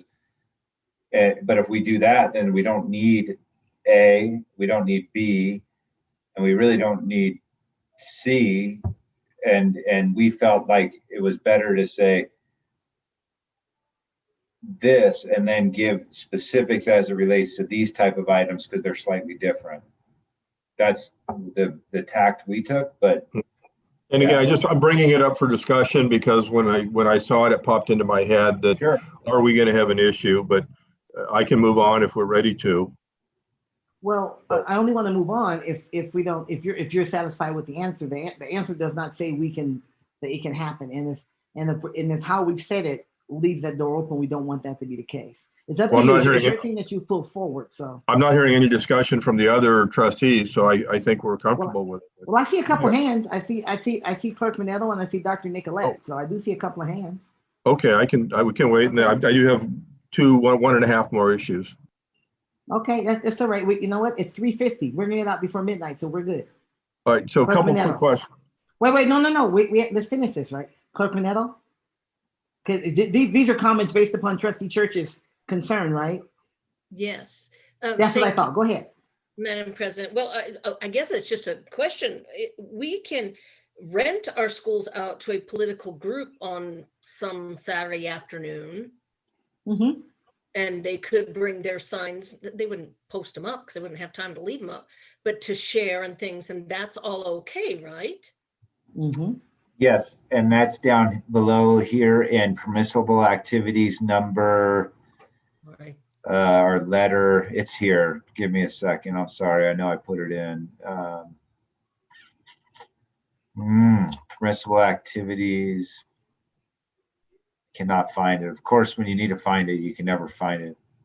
So what I'm saying is hopefully linking in with what right here. It's E, Trustee Manetto, E, political activity, including temporary signage and distribution of pamphlets or leaflets is permitted after operation or school hours and not during a district or school activity with a approved facility use form. And that's why we use the word temporary, because we're letting them know if it becomes non-temporary, it then falls into the section above and comes down. So my point is that we need to keep that during operation of school hours or during district or school activities. I think we need to keep that in there. Mm-hmm. Okay, I hear you, Clerk Manetto. I was trying Thank to you for that, Doctor. Thank you. Mm-hmm. No, we got it. Mm-hmm. We got it. Dr. Nicolette? Very quickly, Trustee Church, I understand where you're coming from.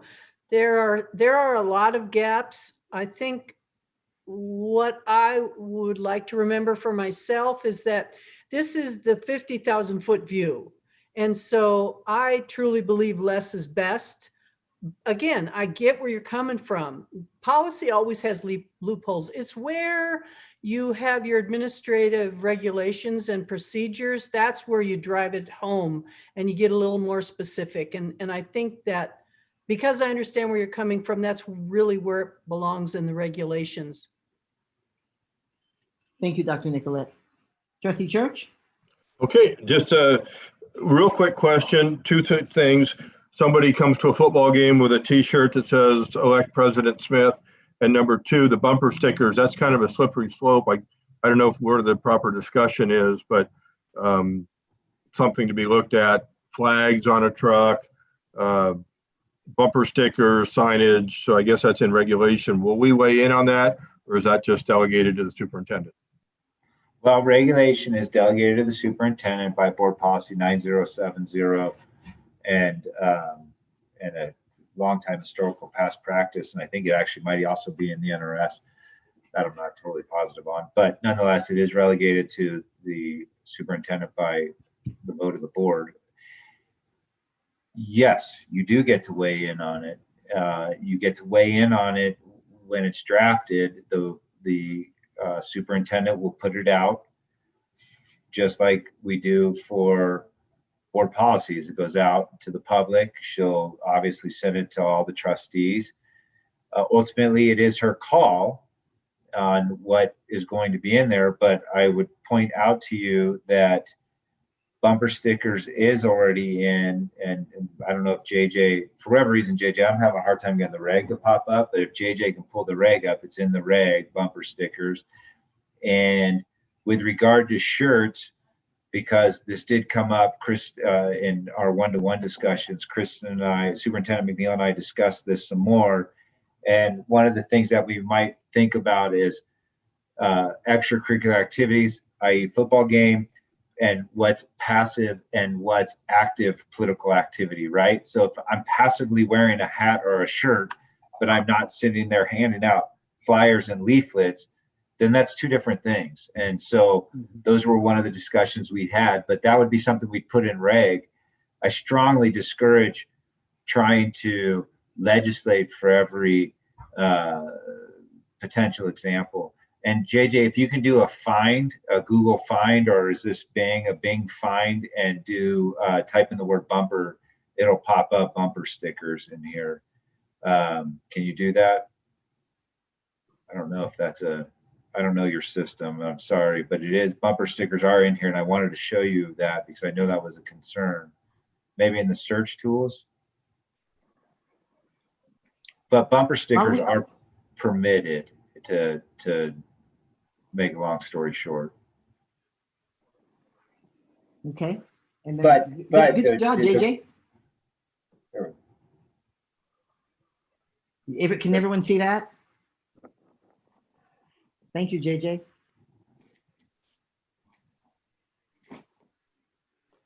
So there's the bumper sticker piece. In other words, if you have a bumper sticker on your personal vehicle, it is not included. Right. You're starting into some signage of probably a greater nature than that. That's the more of the 10,000, 5,000, 1,000 foot level. I like the way you put that, Dr. Nicolette. And that came from you too, girl. Look at you, Dr. Nicolette. All right, thank you for that. Okay, Trustee Caldwell, I think you have some comments related to this as well. And Dr. Nicolette, your hand's still up. Did you have some comments related to this as well? Okay. Thank you, Madam President. I might not always start this way, but I get there. Same with Dr. Nicolette about less is more in these policies.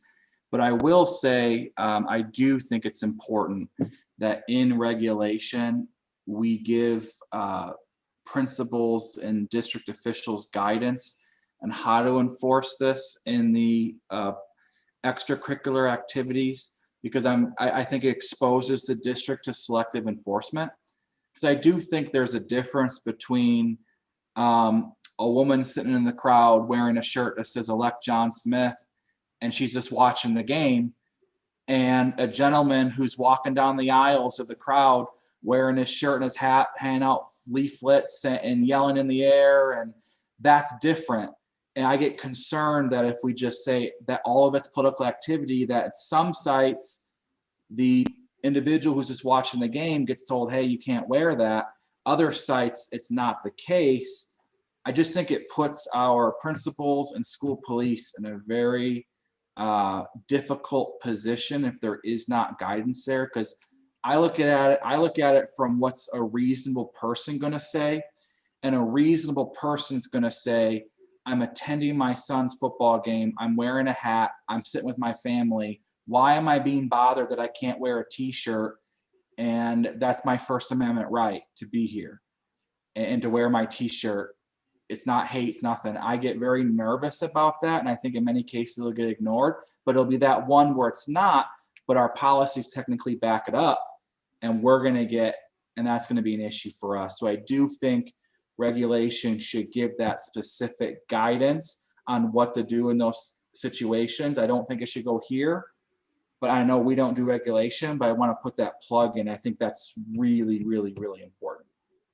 So well, I think what council said, no, I appreciate that, Vice President Caldwell, and that's a really good example of the two.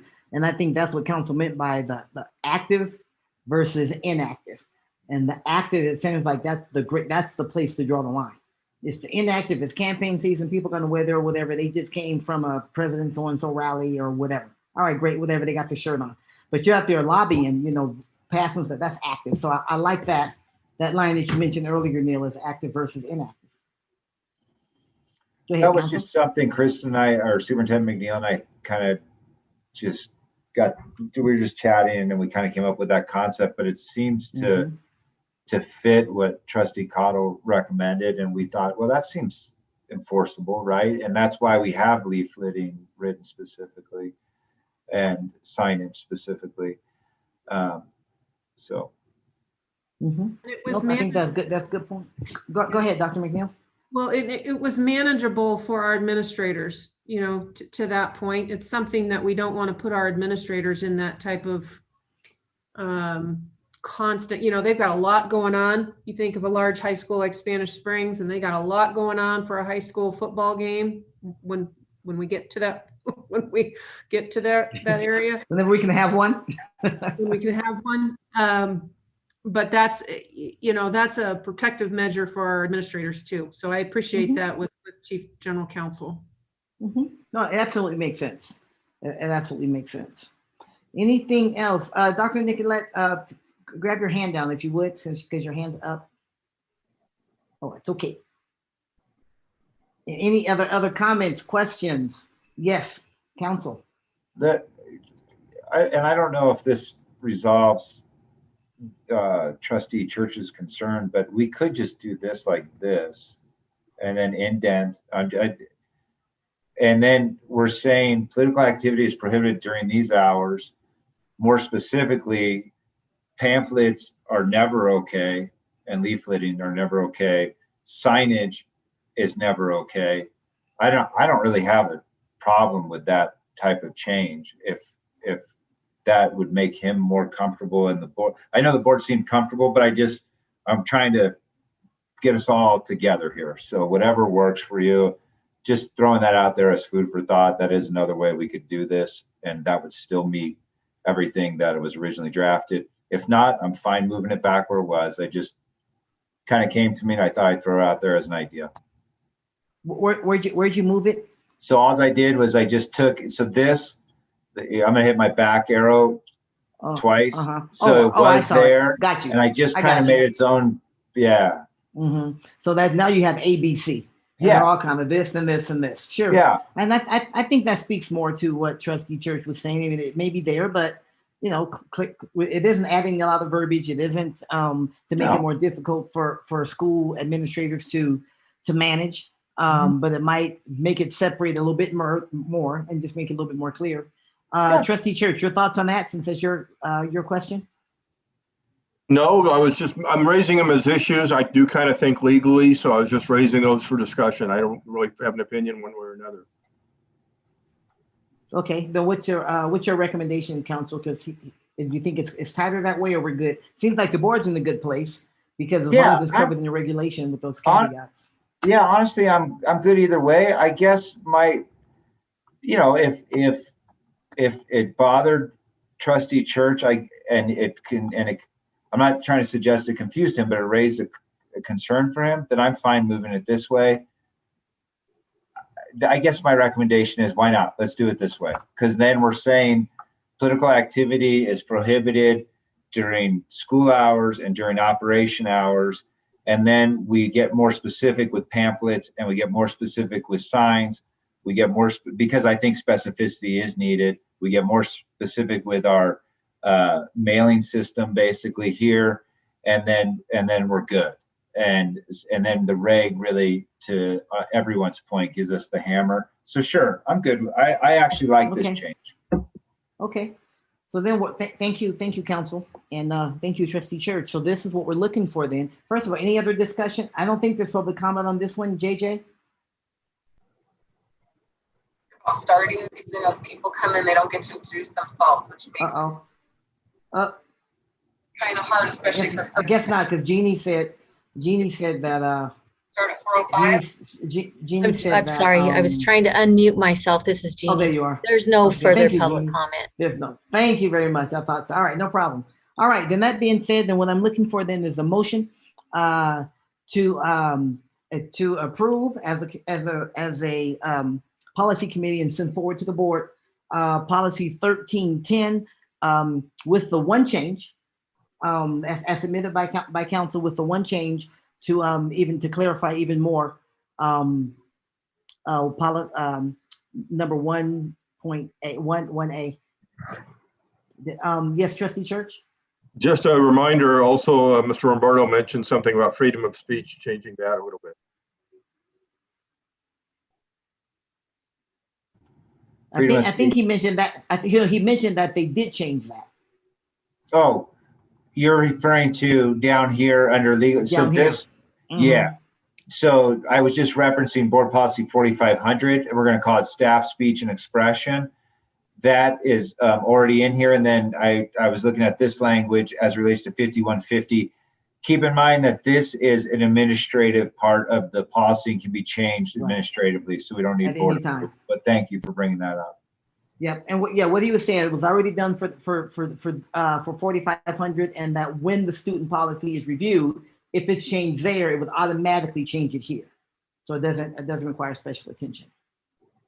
Okay, so again, looking for a motion to approve policy 1310 with the one change to clarify the policy 1.A. Diane Nicolette here. I'm yes, ready to sir. make the motion. Okay, please, Dr. Nicolette.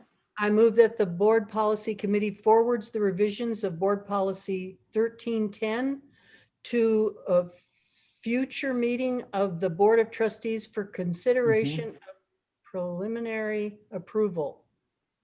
Is that right? Yeah, it is. Yes, it's preliminary approval because then it goes out for the 13-day comment 13 period days. and then comes back for final. Yeah. Yes, sorry about that. To include general counsel's change to the policy area. Got it. There's a motion on the floor. Is there a second? Second. Okay, see a second, the trustee Cottle. Any further discussion? Yes, counsel. Sorry, President Taylor. I did want to mention, Superintendent McNeil asked me to mention that the board will consider both this policy and Board Policy 4500 at the March, I think it's the March 30th meeting, the second meeting in March, so that the community has plenty of time to see all of this and they will be done together. I know, President Taylor, you felt that was important along with the BLT team. And so I just thought I'd mention that so everyone's on the same page. No, thank you for mentioning that. And it is important because if 1310 goes forward, we know there's been a lot of interest on this. And if 1310 goes forward without the changes, the proposed changes to 4500, it makes it appear as though those things, the board didn't hear anything, we're just ignoring that stuff and it goes aside. And this way the community gets a chance to look at both of them at the same time. And so that gives us a chance for 4500 to come up at the next Board Policy Committee meeting. And then hope if it's approved, they go forward together. President Taylor, I apologize. This is JJ. Yes. I wanted to let you know that additional public comment did come in on an alternate email address that was forwarded to the Board of Trustees from the ACLU. Okay, on this issue, okay. All right, thank you very much, JJ. Do we need to, is that in our email now? Does everyone need to take a quick look at that? It has been sent to the board member's email address. Everyone take a quick look. Looks like it just came. Everyone take a quick look so we can read the statement from the ACLU. It's an attachment. So let's take a look for a moment so we can make sure we consider all the public comment.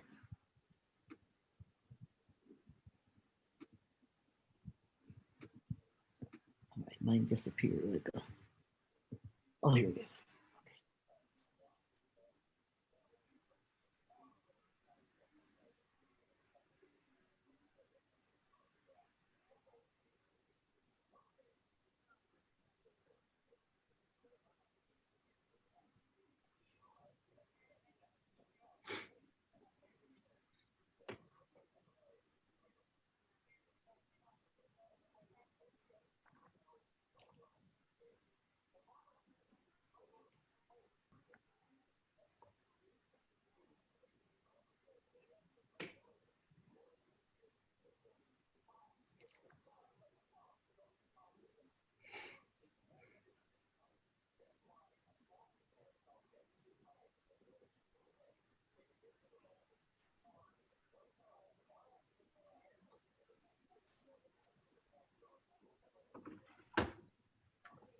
Okay, has everyone had a chance to read it?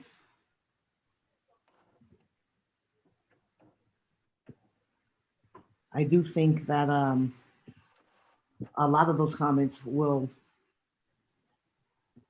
be addressed and be a part of the conversation, I should say. Addressed or not, but certainly be a part of the conversation we have on 4500.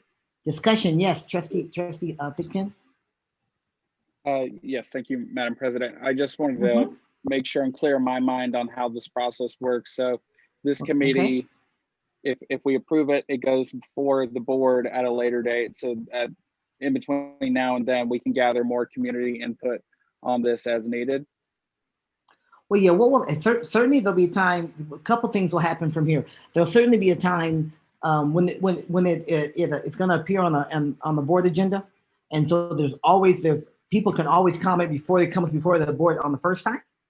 And then after the board gives preliminary approval, should the board give preliminary approval, it goes out to the public for specific comments, which might be right in line with what the ACLU is saying, right? For specific comments about it. Those comments are all collected. That's why it's 13 days. So it's that many days between the two board meetings, right? For specific comments about it. Then the board reviews it again. It doesn't become policy until the board votes on it twice. So there'll really be two opportunities for the community to weigh in. Once before it goes to the board the first time, and then the second time is actually, hey, we want your public comments on this, weigh in on, and it's specifically sent out to various groups and so on and so forth. And what will also, what will be good to me in terms of this is they'll be able to consider this and 45, the public, when I say they, this and 4,500 at the same time, because it's really hard, especially based upon how we got here. It's hard to really look at one and how you feel about one without considering that in the other, based upon where the line was drawn. And that's why I said, I think a lot of this, at least it gives an opportunity for further consideration when you look at the two together, because that explains some things. So that's what will happen. They'll come forward together. Should the board pass 4,500, should the policy committee, I should say, pass 4,500 at the next policy meeting, first Tuesday in March. Okay, thank you, Madam President. I just wanted that on the record. Mm-hmm. Probably a long answer to a short question. Sorry. And President Taylor, other comments? Yes, sir. Let me just create a record in response, since there was the threat of litigation, that with regard to the public comment received by the ACLU, I believe the public comment is misplaced, with all due respect to the author, from the perspective that this policy manages how we are going, again, to manage our property. It does not manage what people can say. We have a specific policy as it relates to students and what students may do and their expression. And quite simply, the district follows the Tinker standard and the standard that's laid out by the court in Hardwick, which is actually a court and the Ninth Circuit, and which basically says if you disrupt the educational process or you do not have a pedagogical purpose, that that type of speech can be limited. There's 4 bright lines that have been created by both the U.S. Supreme Court and the different circuit courts. Speech that promotes violence, profanity, drugs, and hate speech can be prohibited in advance. And then speech that's disruptive. With regard to staff speech, clearly the law is clear in the Garcetti case, which is a case out of the United States Supreme Court regarding the Los Angeles District Attorney and what he did is he disciplined his employees for their speech, and they argued that their speech was of a political nature, and the U.S. Supreme Court said it didn't matter. Similarly, we will be adopting Board Policy 4500, which allows us to manage our staff speech.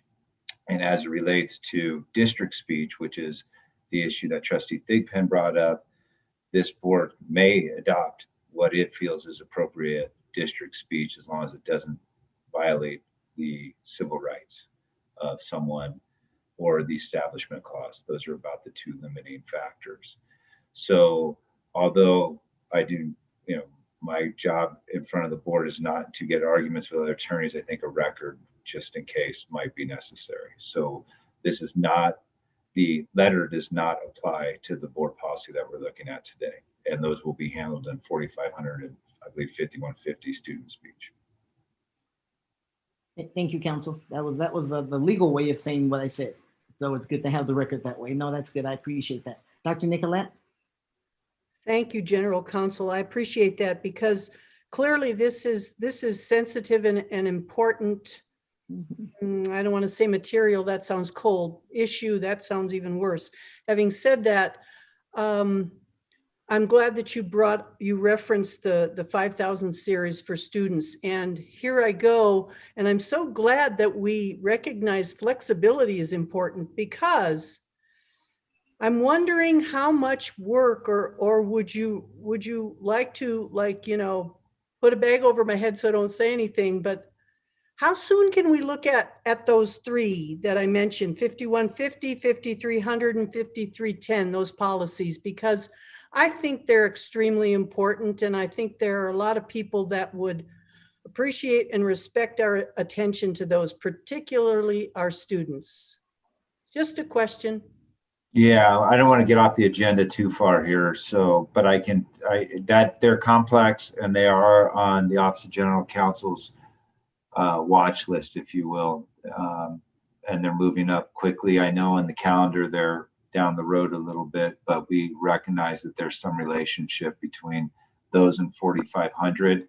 So at some point, they are on our list to get to sooner rather than later, and perhaps beat the calendar, but that would be a discussion between our office and Superintendent McNeil and then President Taylor, unless the board were to take a vote to change the calendar. But we can't do that tonight, and I don't want to go down any more on that because it would be off the agenda. Thank you. I appreciate that. Yeah. Thank you, Dr. Nicolette. Trustee Church? For the record, basically, we're discussing an ACLU letter that came in that mentioned us delegating to the superintendent certain authorities. We can't micromanage everything. In my brain, I raised the same issue in my brain. I said, we can't be micromanaging every time somebody shows up and, you know, has an issue. That's why we delegate and trust McNeil, Dr. McNeil, and she has access to the legal counsel, Mr. Rombardo. So we trust her to have that judgment. But I understand the question. We're not going to allow the Republican Party to come hold a thing at an event, but not the Democratic Party. And I understand the concern of the ACLU, but we just can't micromanage everything. So I think we're on the right path. I appreciate that, Trustee Church. For myself, it really is just a matter of what we're dealing with in 1310 is not really what the letter is about as a whole. Some of them in terms of, yes, there's some of it that is determined by the superintendent, and we've discussed that already, and we all got to a place of comfort because we think the policy itself is clear and certainly and strong. And I think the issues that are probably, and this is just my guess, are those that are most important for the ACLU are the issues that we're going to deal with in 4500. So I think it would be certainly appropriate to consider the comments, as we will all the comments for 4500, because this is I just use it different. This is important stuff. This is important stuff, and the fact that we spent so much time on this one policy right at this time indicates that we realize this is important, and that's okay, right? That's why I kept going back to Trustee Church. No, let's work it out. Let's work it out. Let's work it out. We want to get this thing right. So, okay. That being said, we're back to the motion that policy 1310 is approved as changed, as edited is probably a better way because it wasn't really changed. As edited, that was the motion. It was seconded. We did have received the public comment and made note of it. Seeing no further discussion, all those in favor, please indicate so by saying aye. Aye. Aye. Any opposition? With your hand came up late, Trustee Nicolette, was that an aye or? That was approved. Okay, thank you very much. Let the motion passes. Let the record show it is 7-0. It's unanimous, I should say. And I would just note, we're not just hanging there for those of us that know we have some more work to do. We have some more work to do. Hang in there, we'll get there. This is just it's spread out as it should be. Buildings, employees, students, and it's going to be handled in that way. Buildings, employees, students. And today was just simply about buildings, but we will get to employees, which includes groups, people, right? We'll get to the people piece of it, and we'll get to the students as well, which is a whole nother issue. So hang in, we'll get there. And that's something for us to all share with our constituents that may ask is we're on the way. So this is just step one. All right, moving on the agenda as I pull it back up now. Whoop. All right, I think that's our last item, in fact, on the agenda. Anything else for the good of the order? I don't think, do we have any other public comment? JJ or Jeannie? I didn't get any other public comment. Okay, Jeannie, thank you very much. We appreciate your help today. Our next meeting is, as we've referred to a bunch, is March 2nd, first Tuesday in March, and we know that 4500 and others, as we can all check the schedule now and look at the soup highlights in a week or so once they get that piece together and follow along, and just keep working through them. All right, everybody. Thank you very much, everybody. Have a safe night, and we'll see you in 2 weeks.